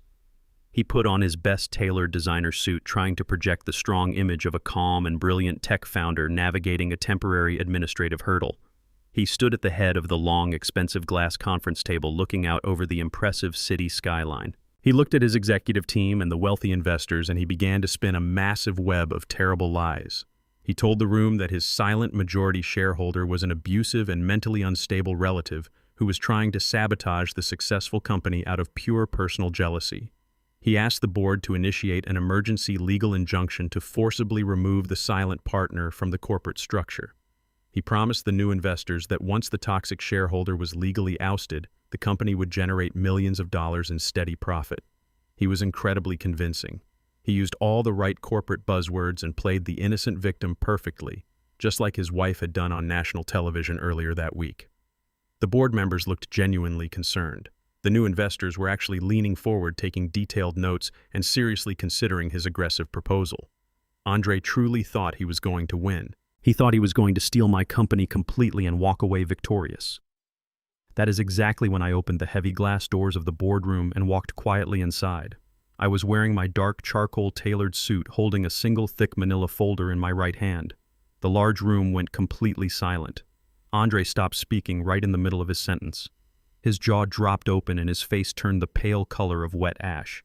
He gripped the edges of the thick glass table, his knuckles turning completely white as he stared at me in sheer terror. He had never seen me inside his corporate office before. I had always remained strictly in the shadows, allowing him to play the role of the big, successful boss.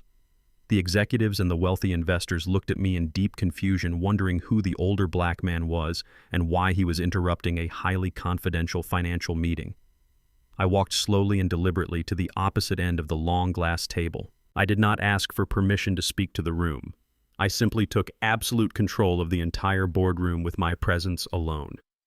"Good morning, gentlemen," I said, my voice steady and commanding, echoing slightly against the glass walls.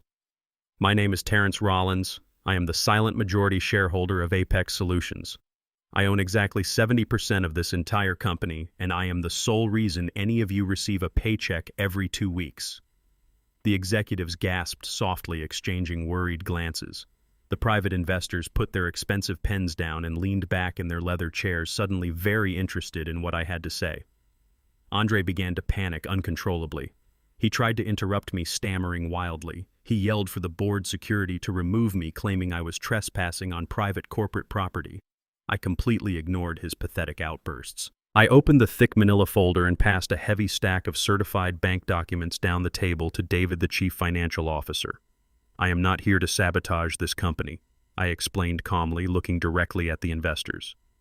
"I froze the corporate accounts this past weekend to prevent your chief executive officer from committing a massive federal crime. I want you all to look very closely at the documents currently being passed around the table." The room was so quiet you could hear the paper shuffling. Last Saturday night, Andre Rollins attempted to illegally wire $150,000 directly out of the Emergency Corporate Tax and Payroll Reserve Fund, I stated clearly. He did not attempt to buy new software or secure better network servers to grow this business. He attempted to embezzle corporate funds to pay for a luxury wedding venue at a country club because his fake billionaire father-in-law was completely broke and his credit cards were declined. The silence in the boardroom was incredibly heavy and suffocating. David, the chief financial officer, stared at the printed bank logs in absolute horror. He passed the papers to the chief operating officer and the other board members. The evidence was completely irrefutable. It clearly showed Andre's personal digital signature authorizing the unauthorized transfer to the Oakmont Country Club. It showed the exact timestamp proving he tried to steal the money while standing in a parking lot after his wife assaulted my wife. The 3 private venture capitalists stood up immediately. They closed their expensive leather briefcases and walked right out of the room without saying a single word to anyone. They wanted absolutely nothing to do with a founder who embezzled company payroll funds to pay for a party. Andre was hyperventilating now. He looked at his executive team, begging them to listen to him. He tried to say it was just a temporary personal loan and that he was going to pay it back first thing on Monday morning. He claimed he was protecting the public image of the company. But nobody was listening to his pathetic, empty excuses anymore. Embezzling payroll funds is the ultimate corporate sin.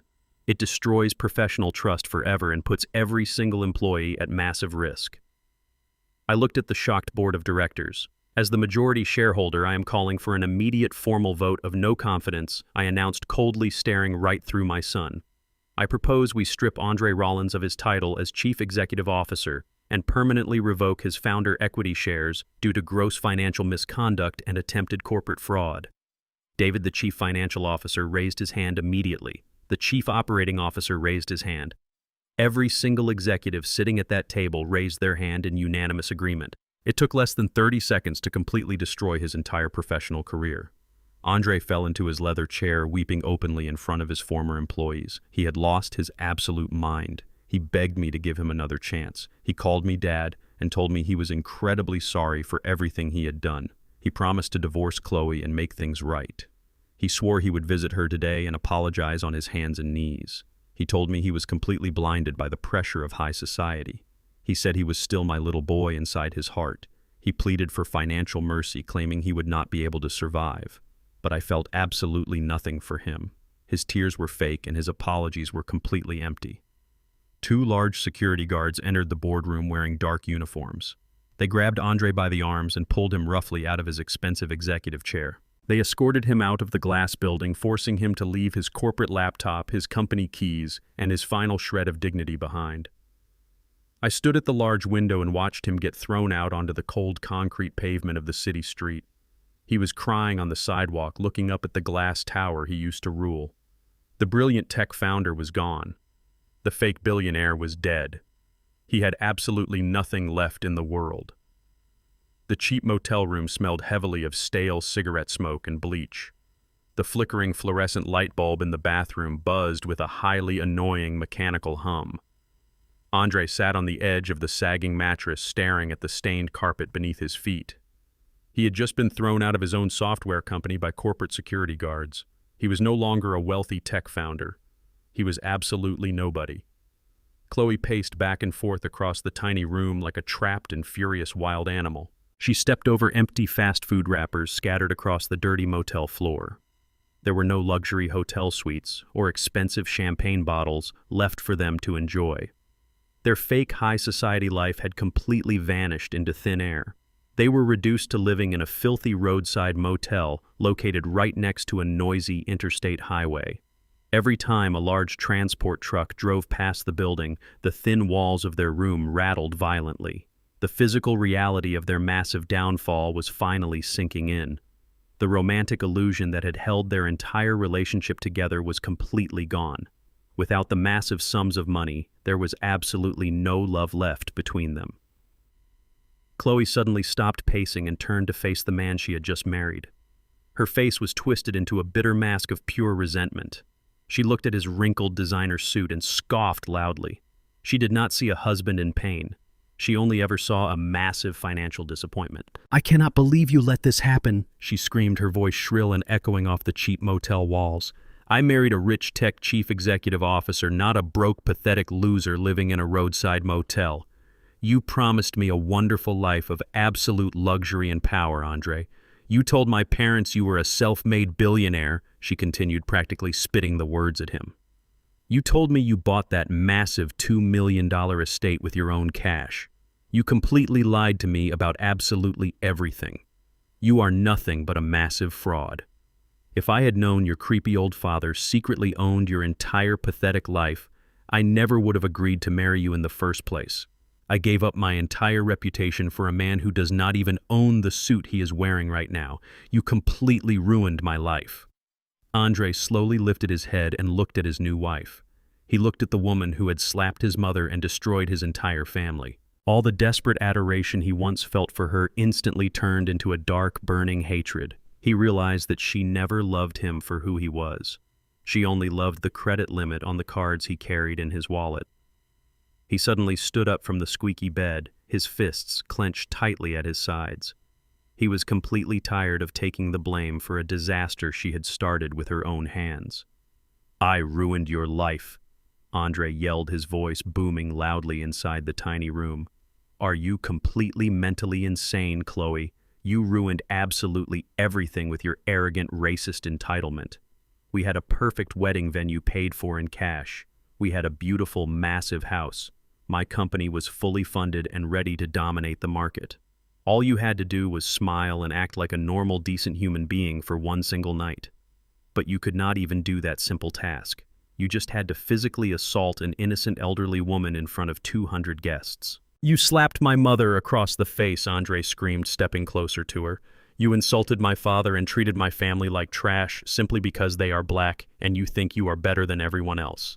And then you went online and posted that pathetic fake crying video. You thought you were so incredibly smart. You thought you could manipulate the entire world into feeling sorry for you. Instead, you got yourself completely canceled and permanently fired from your prestigious job. You completely destroyed my public reputation and handed my father the perfect excuse to seize my entire company. You are a toxic, violent brat." Andre continued, completely unleashing his fury. "My father built my entire life, and you made me throw him away. I chose you over the man who gave me absolutely everything. I threw away my own blood for a woman who is completely hollow inside. You are the reason we are living in this filthy motel room. Do not you ever call me a loser when your own terrible actions caused this entire collapse." Chloe stepped back, her eyes completely wide with shock. Nobody had ever spoken to her like that in her entire life. Her parents had always completely shielded her from the consequences of her own terrible behavior. Whenever she made a mistake, her father would simply open his wallet and pay to make the problem magically disappear. She still believed that her father was a powerful, untouchable billionaire who could fix absolutely anything. She completely refused to accept any responsibility for her own horrific actions. She crossed her arms tightly over her chest and glared at Andre with pure disgust. "I am absolutely done listening to your pathetic excuses," she snapped, grabbing her expensive designer suitcase from the corner of the room. "I am leaving you, Andre," she declared, throwing her expensive clothes into the suitcase in a frantic panic. "I am going right back to my family. My father will hire the best divorce lawyers in the entire state. We will completely strip you of whatever pennies you have left. I am going right back to my massive country club estate where I belong. My parents love me, and they will completely protect me from you and your crazy ghetto family. Have fun living in this disgusting little room for the rest of your miserable life because we are completely finished." Andre watched her pack her bags, feeling absolutely no desire to stop her. He was completely exhausted and emotionally broken. He simply fell back onto the sagging mattress and stared blankly at the stained ceiling. Chloe zipped up her heavy suitcase and grabbed her smartphone from the plastic nightstand. She planned to call her father and demand that he send a luxury black car to rescue her from this nightmare. But just as she unlocked the screen, she noticed a notification for a new voice message. It was an encrypted audio file sent directly from an unknown private phone number. Curiosity completely overwhelmed her anger for a brief moment. She stood right in the middle of the cheap motel room and pressed the play button on the audio file. She did not bother to put the phone to her ear. She played the recording on the external speaker, allowing the crystal-clear audio to fill the entire room. Andre turned his head to listen, recognizing the voices instantly. The recording captured the absolute panic inside the corporate conference room from the day before. It captured the exact moment when Richard and Patricia Davenport completely surrendered their entire luxury hotel empire. Chloe listened in absolute horror as she heard the frantic, desperate voice of her own mother. She heard Patricia sobbing and begging for financial mercy. She heard her mother explicitly say that Chloe was a massive disaster and a spoiled, violent brat. She heard her parents completely disown her without a single second of hesitation. "We will cut her off entirely," the recorded voice of Richard Davenport pleaded pathetically. "We will never speak to her again. We are completely innocent victims of her terrible behavior. We completely disown her, Terrence. Just please do not send me to a federal prison." The audio file ended with a sharp digital click, leaving behind a massive, suffocating silence in the motel room. The smartphone completely slipped from the trembling fingers of the disgraced bride. It hit the dirty carpet with a dull thud. Chloe collapsed onto her knees, her hands covering her mouth in pure absolute shock. Her powerful billionaire father was completely broke and facing federal criminal charges. Her mother had publicly called her a disaster and completely disowned her to save her own skin. There was absolutely no luxury estate to run back to. There was no country club membership anymore. Her parents had thrown her directly under the bus to save themselves from the wrath of my corporate empire. She was completely cut off from her family, her job, her fake wealth, and her entire social circle. She was completely and utterly isolated in the world, with absolutely nowhere to go. Andre slowly sat up on the edge of the bed, looking down at the weeping woman on the floor. He finally realized the absolute devastating magnitude of his own terrible choices. He had permanently thrown away the good father who built him for a woman who had absolutely nothing. Exactly 3 weeks had passed since the terrible night of the wedding. The city was currently being battered by a massive, relentless thunderstorm. Heavy rain poured down from the pitch-black sky, violently beating against the roof of our modest brick house. Inside the house, it was warm and completely peaceful. Loretta and I were sitting in our living room listening to the rhythmic sound of the pouring rain. We had spent the last 3 weeks completely ignoring the outside world. The intense media frenzy had finally died down. The angry reporters had packed up their cameras and abandoned our quiet suburban street. We were finally starting to heal from the deep emotional wounds inflicted by our own flesh and blood. Suddenly, the quiet peace of the evening was completely shattered by a weak, hesitant knock at the heavy wooden front door. I looked at the tall grandfather clock standing in the corner of the room. It was almost midnight. Nobody should be knocking on our door in the middle of a severe thunderstorm. I stood up from my comfortable armchair and walked slowly toward the front hallway. Loretta followed closely behind me, her maternal instincts instantly alerting her that something was wrong. I flipped on the bright porch light and looked through the small glass window pane of the front door. Standing outside on the concrete steps directly under the pouring rain was my son Andre. He was completely unrecognizable. The arrogant tech chief executive officer who used to wear custom-tailored designer suits and expensive Italian leather shoes was completely gone. The man standing on my porch looked like a completely broken beggar. He was wearing a cheap thin jacket that was completely soaked through with freezing rain. His hair was completely unkempt and plastered flat against his forehead. He was violently shivering from the bitter cold. He looked physically sick, exhausted, and utterly defeated. The heavy toll of losing his fake billionaire wife, his software company, and his entire fake life had completely crushed his spirit. I unlocked the heavy steel deadbolt and slowly pulled the wooden door open. The freezing wind immediately howled into the warm hallway, bringing with it the harsh smell of wet asphalt and heavy rain. Andre stood there on the porch looking at me with wide, terrified eyes. Water dripped constantly from his chin, and his clothes clung tightly to his shivering body. But he was not a little boy anymore. He was a grown man who had made the conscious, deliberate decision to throw his parents away for a taste of fake high society. Loretta stood right beside me, her shoulder touching my arm. She looked at the pathetic, shivering figure of her only son, and I could hear her taking a sharp, painful breath. "Dad, please," Andre whispered, his voice shaking violently from the freezing cold and his own profound shame. "Please let me come inside the house. I am completely freezing. I have absolutely nowhere else to go." Chloe packed her bags and left me alone in that disgusting motel room. Her parents completely abandoned her, and she blamed me for losing the luxury estate. She took the last of the cash and disappeared completely. I have been walking in the freezing rain for hours just trying to get back to this neighborhood. I am completely broke, Dad. I am so hungry, and I am so incredibly tired. Please just let me come inside and get warm. I am begging you to please help me. I stood firmly in the doorway, completely blocking his path into our warm home. I did not step aside. I did not offer him a warm towel or a hot cup of coffee. I just looked at him with cold, absolute indifference. Andre raised his shaking hands, wiping the heavy rain from his face. He looked at his mother, hoping to find the unconditional forgiveness she had always freely given him. "Mom, please," he cried, his voice cracking pathetically. "I am so incredibly sorry for everything that happened at the country club. I was completely blinded by the illusion of high society. I was completely mesmerized by the Davenports and their fake wealth. I know I made a terrible mistake, but I am still your son." He took a tiny step forward, reaching his hand out toward the doorway. "I just want to come home." He sobbed loudly over the sound of the pouring rain. "I do not want the tech startup anymore. I do not want the luxury estate or the fake billionaire lifestyle. I just want my family back.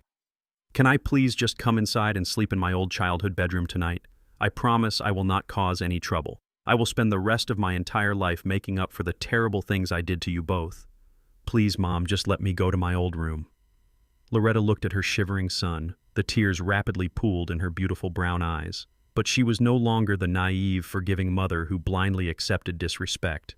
She remembered the sheer absolute humiliation of the wedding night. She remembered the sharp stinging pain of the violent slap across her face. She remembered looking at her son in the grand ballroom and seeing a cowardly stranger who was completely ashamed of her existence. She looked at Andre standing in the pouring rain. The tears fell freely down her cheeks, but her expression remained incredibly firm. She looked directly into his eyes and slowly shook her head. It was a silent gesture, but it was the most powerful, absolute rejection in the entire world. Loretta was completely closing the door on him in her heart. She was choosing her own dignity and her marriage over a toxic, ungrateful son. Andre let out a loud, agonizing wail when he saw his mother shake her head. He fell to his knees on the hard concrete porch, ignoring the freezing rain beating down on his head. He bowed his head and wept with the absolute despair of a man who realizes he has destroyed his own soul. I looked down at him, feeling absolutely no pity or remorse. "You are completely wrong, Andre," I said, my voice slicing through the sound of the violent thunderstorm like a sharp, heavy blade. "You were not blinded by the illusion of high society. You were not a helpless victim of a fake wealthy family. You made a conscious, deliberate choice. You watched your racist, entitled wife violently physically assault your own mother in front of 200 people. You did absolutely nothing to protect her. You stood there and stared at your expensive shoes because you were more terrified of losing a country club membership than losing your own family. You are not a victim of illusions, I told him, staring coldly down at his weeping form. You are a massive victim of your own absolute cowardice. You traded your loyalty and your heritage for a temporary seat at a table filled with broke, desperate frauds. I continued, completely relentless in my delivery. You allowed them to publicly humiliate the woman who gave you life. You did all of those terrible things with a completely clear mind, and now that your fake empire has completely collapsed, you come crawling back here begging for the warmth of the home you despised. You do not get to return to your childhood bedroom, Andre, because the boy who used to sleep in that room died the moment you let your wife strike your mother. Andre stayed on his knees, sobbing uncontrollably into his freezing wet hands. He had no arguments left. He had no more pathetic lies to spin. He knew that every single word I said was the absolute, undeniable truth. I reached into the inside pocket of my warm, comfortable sweater. My hand closed around a single thick envelope that I had prepared exactly 2 weeks ago, anticipating this exact, inevitable moment. I pulled the sealed white envelope out of my pocket and held it out into the freezing rain. "Take this," I commanded, my voice offering no warmth and no negotiation. Andre slowly lifted his head, blinking through the heavy rain and his own tears. He reached out with a trembling wet hand and took the sealed envelope from my grasp. He looked at the white paper, completely confused and utterly devastated. He thought it was a check. But it was not money. I looked him directly in the eyes for the very last time. "This is the absolute last thing you will ever get from me," I told him, my voice carrying a terrifying, absolute finality. I stepped backward into the warm, bright hallway. Loretta stepped back with me, never once breaking her gaze from the pathetic man kneeling on the porch. I grabbed the heavy brass handle of the front door.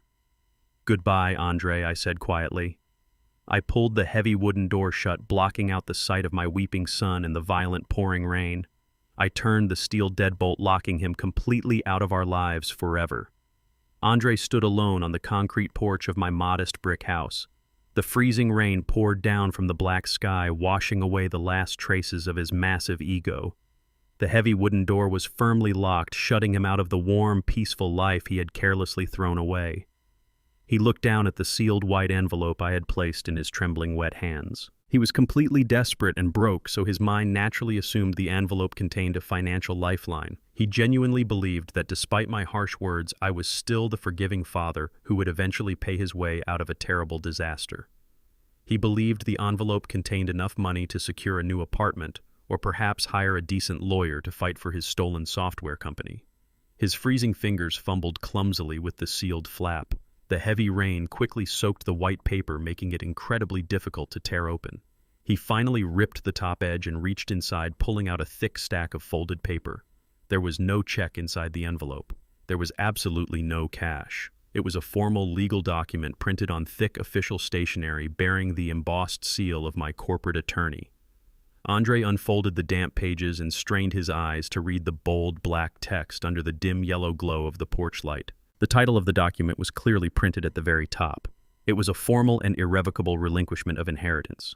I had watched him read many complex contracts before, but I had never seen his face completely shatter like it did in that exact moment. He read the dense legal paragraphs slowly, his brain struggling to process the absolute finality of the words. The document legally stated that Andre Rollins was permanently and entirely removed from my last will and testament. He was completely stripped of any future claim to my private estate, my corporate holding companies, my commercial real estate properties, and my personal bank accounts. He was legally disinherited in the most absolute and unbreakable terms possible under state law. Every single penny he thought he would eventually inherit had completely vanished into thin air. He fell to his knees on the wet concrete, dropping the legal papers into the cold puddle forming on the porch. The ultimate financial safety net he had secretly relied on his entire life was completely gone forever. He did not know the exact numerical value of my secret empire, but the legal document outlined exactly where the massive fortune was going. I had officially transferred my entire estate, valued at exactly $40 million, into a heavily protected blind trust. I made sure that this massive trust was legally untouchable by him. I repurposed my life work to actually build up the community that men like Richard Davenport had spent generations trying to tear down. The blind trust was specifically and irrevocably dedicated to funding full academic scholarships for underprivileged African American students across our city. I structured the massive fund to completely cover their university tuition, their housing, and their daily living expenses, so they would never have to beg traditional banks for predatory loans. I wanted to give young, brilliant minds the exact same financial foundation I had foolishly tried to give to Andre. For 40 years, I had quietly hoarded my wealth in the shadows, trying to protect my family from the racial and economic discrimination of the outside world. I had foolishly believed that absolute financial security naturally built absolute moral character. Giving a man everything he wants without forcing him to earn it only breeds profound weakness and toxic entitlement. The massive wealth I had built did not protect Andre from the real world. It simply made him incredibly soft and highly susceptible to the shallow illusions of high society. By transferring the $40 million into a charitable educational trust, I was finally putting my silent wealth to proper use. The money would go to young men and women who actually understood the immense value of hard work and absolute loyalty. Andre would never see a single dime of that fortune. The lawyers had specifically written the trust documents to ensure that no biological relative could ever contest the charitable transfer in a court of law. It was an absolute legal checkmate designed to withstand any future challenge. My legacy was no longer tied to a coward. My legacy was now permanently tied to the future success of thousands of brilliant kids who actually deserved a real chance at a beautiful life. While Andre was completely absorbing the devastating reality of his lost inheritance, the rest of the world was moving forward without him. By the following Monday morning, the massive foreclosure initiated by Loretta Equity Management triggered a complete catastrophic chain reaction across their entire financial portfolio. The local news stations broadcast the shocking story of their complete corporate bankruptcy during every single commercial break. The investigative reporters completely exposed the hidden debt, the fraudulent loan applications, and the massive lies that Richard Davenport had used to prop up his fake luxury hotel empire. The Davenport name became a toxic punchline in the city. They lost their expensive summer home. They lost their luxury leased vehicles, and they were permanently banned from the Oakmont Country Club due to unpaid membership dues. Richard and Patricia were forced to move into a tiny rented apartment on the rough side of town, desperately trying to avoid the federal investigators probing their wire fraud scandal. Their absolute downfall dragged Chloe completely down with them into the dirt. With her parents completely broke and her own professional reputation destroyed by the viral security camera footage, she had absolutely no options left. She could not find a job in public relations or any corporate office in the entire state. Nobody wanted to associate their business with a violent racist. Chloe Davenport, the arrogant woman who once demanded the keys to my apartment and complained about the aesthetic of a $150,000 wedding, was abruptly forced to face the harsh, unforgiving reality of the working class. A few weeks later, one of our neighbors snapped a discreet photograph of her and posted it online. She was working as a junior retail cashier at a discount clothing store in a dying suburban shopping mall. She was wearing a cheap polyester uniform and a plastic name tag, scanning heavily discounted items for angry customers who yelled at her for moving too slowly. The woman who thought she was absolute royalty was now making a minimum wage salary just to afford her cheap motel room and basic groceries. Her fake billionaire fantasy had completely dissolved, leaving her trapped in a miserable life she had once relentlessly mocked. Andre was completely isolated from everyone he had ever known. His wealthy in-laws had completely abandoned him. His toxic wife had deserted him. His powerful corporate board of directors had permanently fired him and stripped him of his valuable founder equity, and his father had legally disinherited him forever.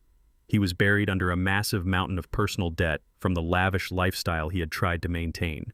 The expensive tailored suits, the romantic vacations, and the lavish dinners he had used to impress Chloe were all purchased on high-interest credit cards.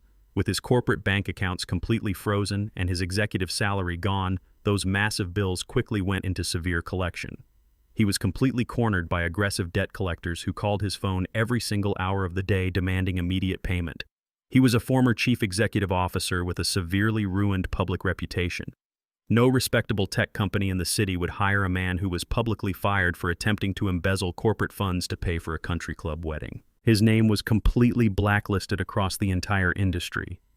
To simply survive and keep himself out of a homeless shelter, Andre was forced to accept a miserable low-level coding job at a massive faceless data processing corporation.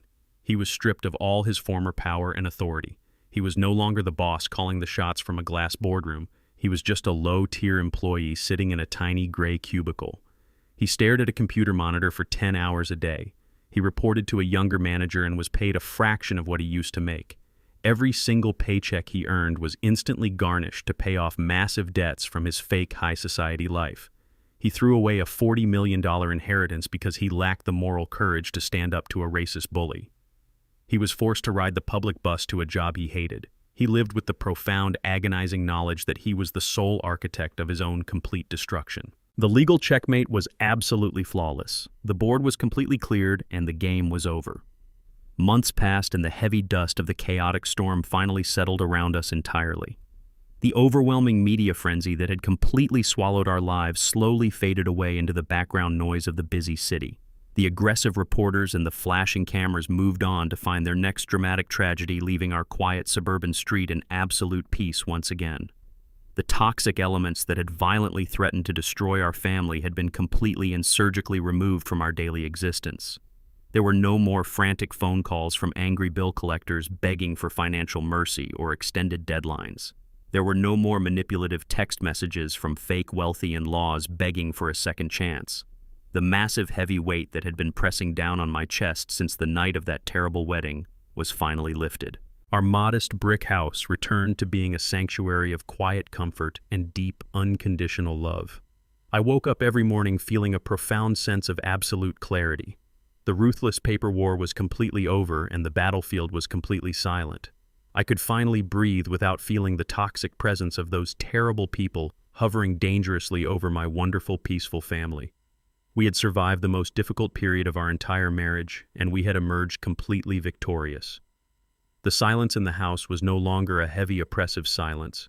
It was a light and beautiful quiet that allowed us to finally hear our own thoughts again. I spent my mornings reading the newspaper and drinking black coffee in my home office without checking for emergency emails from corporate lawyers. I no longer had to monitor the financial collapse of my ungrateful son or the criminal investigations surrounding his fake billionaire father-in-law. That dark chapter was permanently closed forever. It was a warm, beautiful Sunday evening in early summer. Loretta and I were sitting together on the wooden front porch, watching the golden sun slowly set behind the tall green trees of our peaceful neighborhood. I was holding a hot cup of black coffee and she was drinking her sweet herbal tea.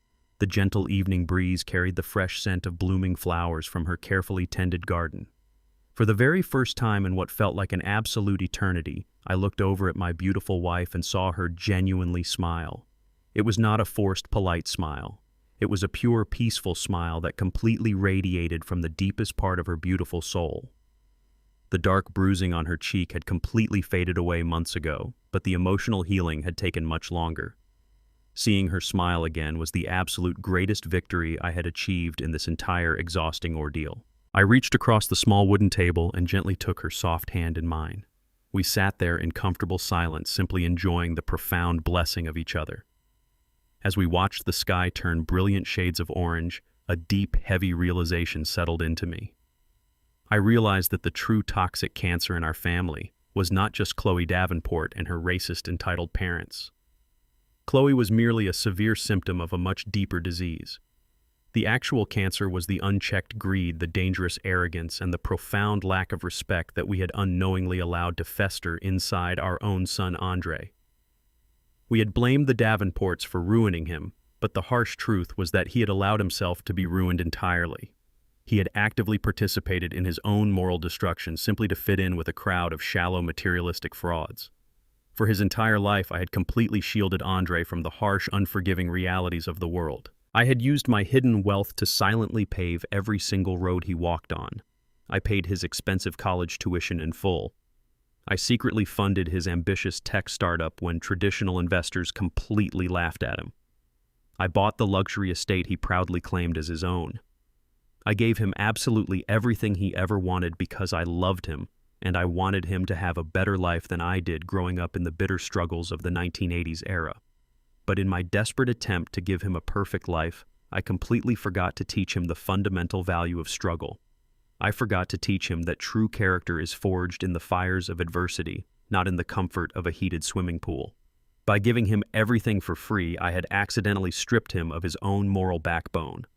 He became so addicted to the shallow illusions of high society and fake wealth that he completely forgot how to be a decent, loyal man.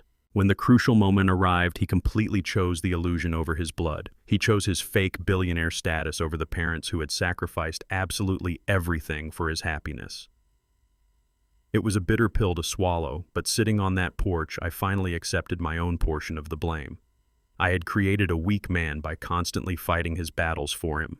By cutting him off completely, I was finally giving him the one single thing he truly needed to become a real man.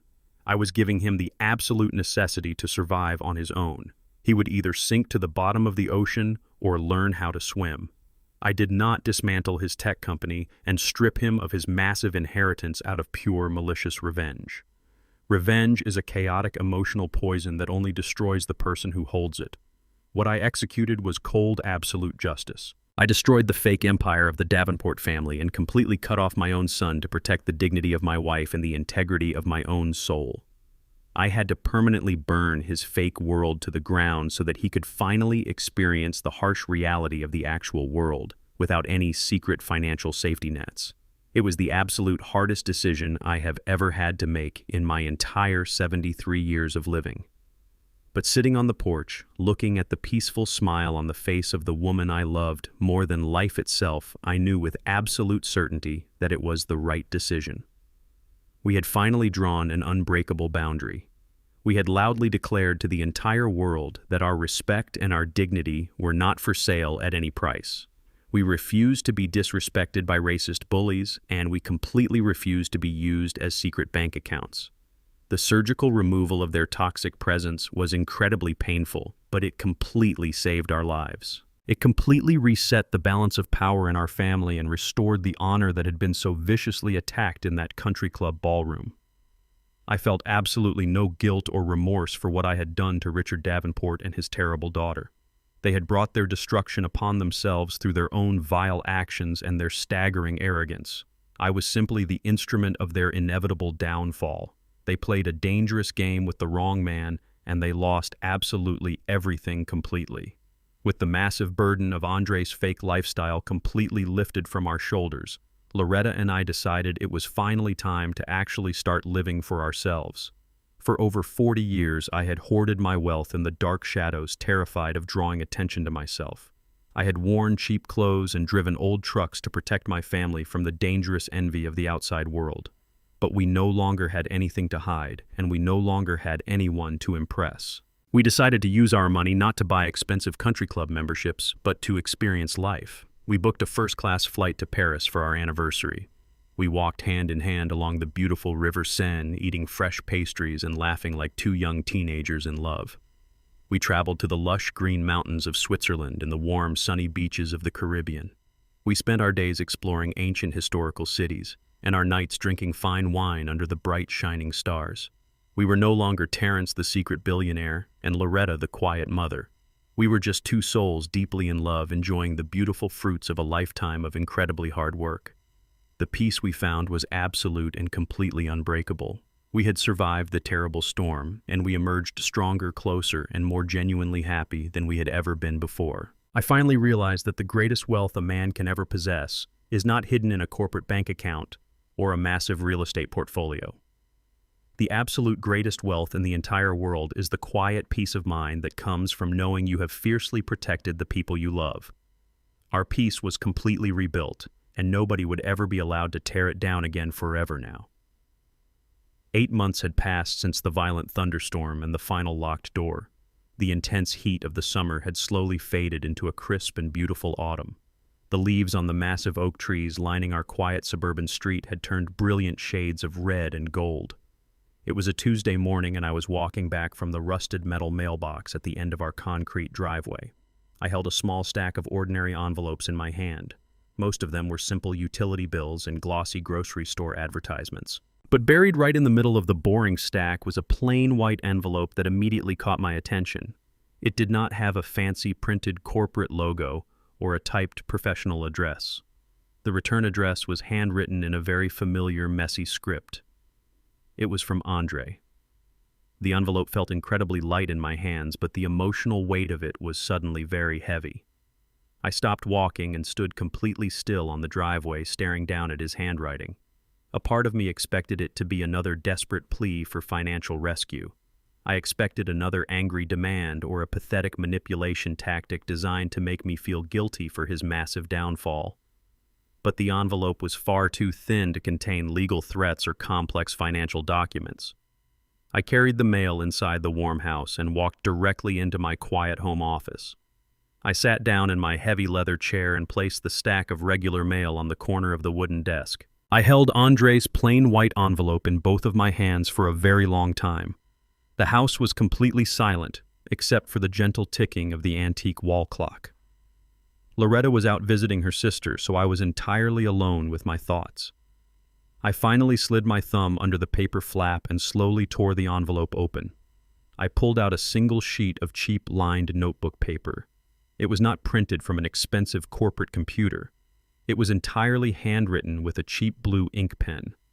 The handwriting was slightly shaky, as if the person holding the pen was incredibly nervous.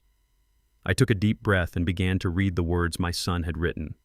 The letter did not begin with dramatic excuses or pathetic begging. It started with a very simple and profound apology. Andre wrote that he was currently living in a tiny studio apartment on the far industrial side of the city. He wrote that the apartment was loud and drafty, but it was the very first place he had ever truly paid for with his own earned money. He told me that he was working long, exhausting hours at the data processing center and taking the public bus every single day. He described how physically painful and humiliating the first few months had been. He wrote about the massive, crushing weight of his personal debt and the constant harassing phone calls from aggressive collection agencies. But then the tone of the letter completely shifted. He did not blame me for his financial struggles. He did not blame his mother. He did not even blame his terrible ex-wife Chloe or her bankrupt aristocratic parents. For the very first time in his entire life, Andre completely took absolute responsibility for his own miserable reality. He wrote that he had finally started attending intensive psychological therapy twice a week. He explained that he was utilizing a free community health clinic because he could no longer afford expensive private doctors. He told me that his therapist was forcing him to confront the massive toxic ego and the dangerous cowardly entitlement that had driven his entire life. He wrote that sitting in that cheap apartment completely alone had forced him to look in the mirror and face the incredibly weak man he had become. He finally realized that the fake billionaire lifestyle was nothing but a fragile paper castle built on a massive foundation of lies and deep, profound insecurity. The most shocking part of the letter was what it completely lacked. There was absolutely no request for money.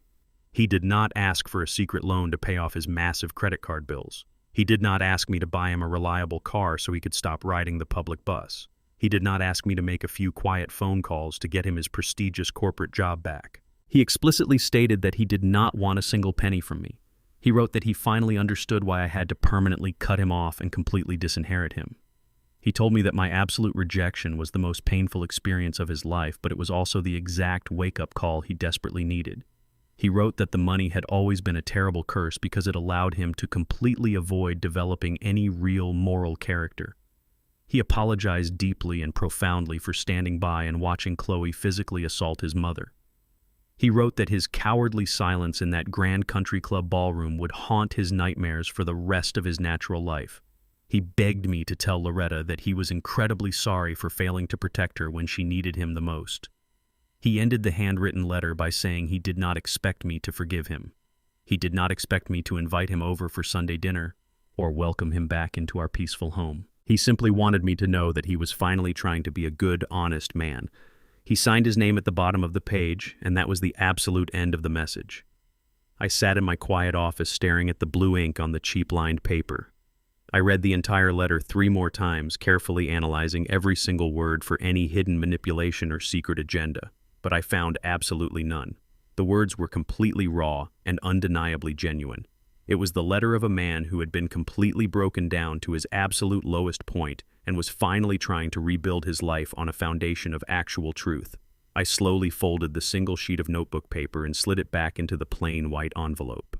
I did not pick up my encrypted smartphone to call him. I did not rush to write a long emotional response, forgiving him for all of his terrible sins. Forgiveness is not something that can be instantly granted through a single letter.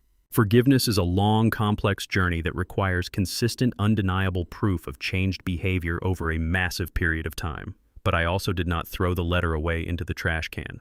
I opened the top drawer of my heavy wooden desk and gently placed the white envelope right next to my important personal documents.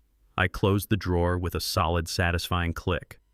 Sometimes breaking a man down to absolute zero is the only possible way to force him to rebuild himself as a real strong man. By completely destroying his fake empire and stripping him of his massive safety net, I had given him the ultimate painful gift of reality. He was finally learning how to swim in the deep, dangerous waters of the real world. I felt a profound sense of quiet relief wash over my entire body.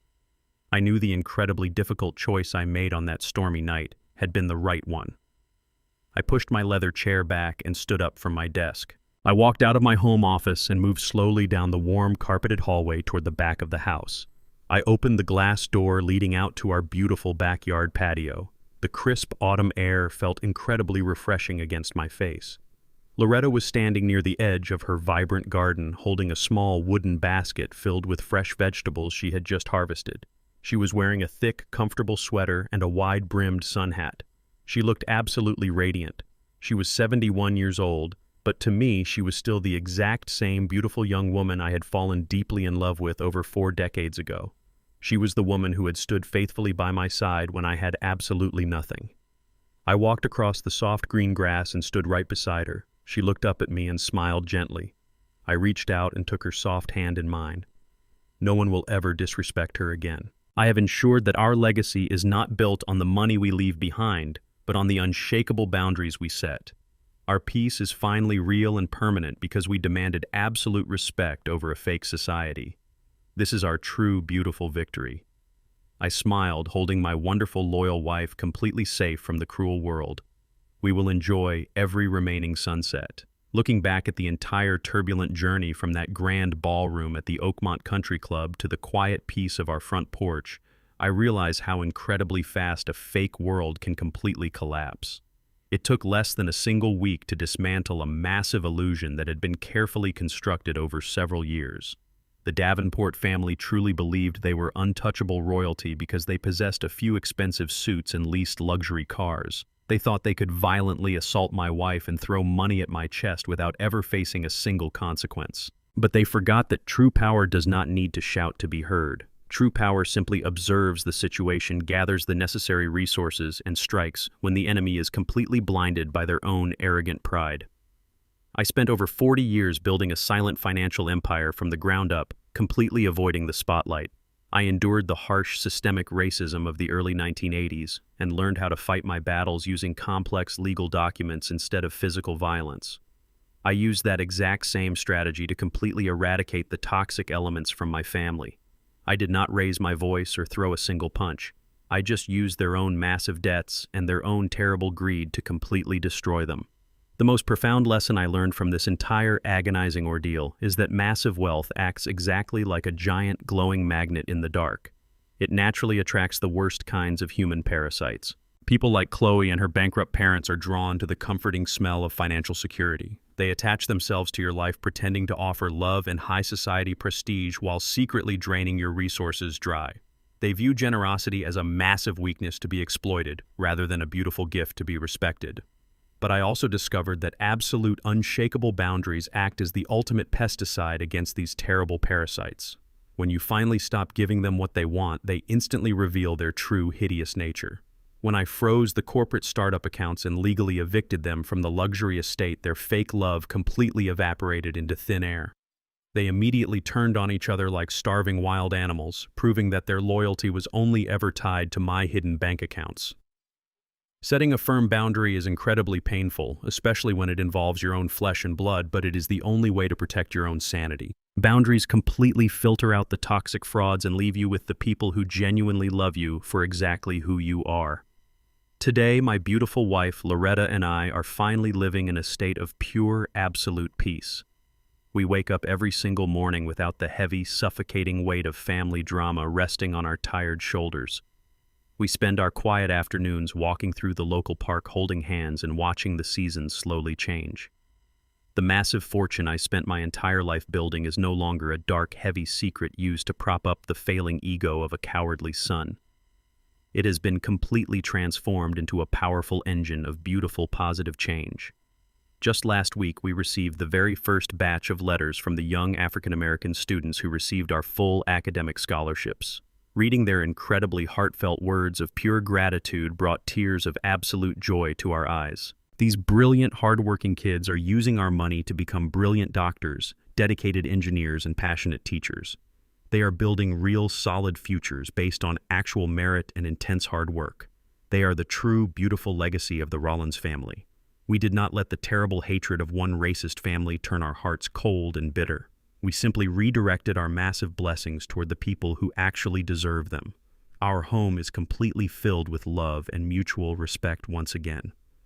The painful memory of that terrible wedding night will always remain a dark chapter in our history, but it no longer holds any power over our daily happiness. We survived the absolute worst emotional betrayal a parent can ever face, and we emerged incredibly strong. I look at my 71-year-old wife, the amazing woman who stood by me when I had absolutely nothing, and I feel an overwhelming sense of deep pride. I hold her soft hand knowing with absolute certainty that no one will ever dare to disrespect her again. I have successfully ensured that our final legacy is not built on the massive amounts of money we leave behind, but rather on the unshakable personal boundaries we finally learned to set. Looking back on the entire exhausting journey, I want to leave you with one final thought. I want to share the deepest realization that came to me after the dust completely settled and the silence finally returned to our house. If you take anything away from my story, please let it be this powerful, fundamental truth about family and wealth. Please remember this forever. Respect is not a currency you can buy. It is a boundary you enforce. For decades, I built an empire in silence, believing that providing financially for my son would guarantee his loyalty. I was wrong. When you shield your children from the struggle, you often strip them of their character. The slap my wife endured was painful, but the silence of my son was the true tragedy. I did not destroy their lives out of vengeance. I withdrew my protection to introduce them to reality. True love sometimes requires you to burn the bridge so they learn to swim. If you found any value in my story, please hit the like button and subscribe to the channel for more life lessons. I would absolutely love to know what you would have done in my situation, so please drop your thoughts in the comments section below.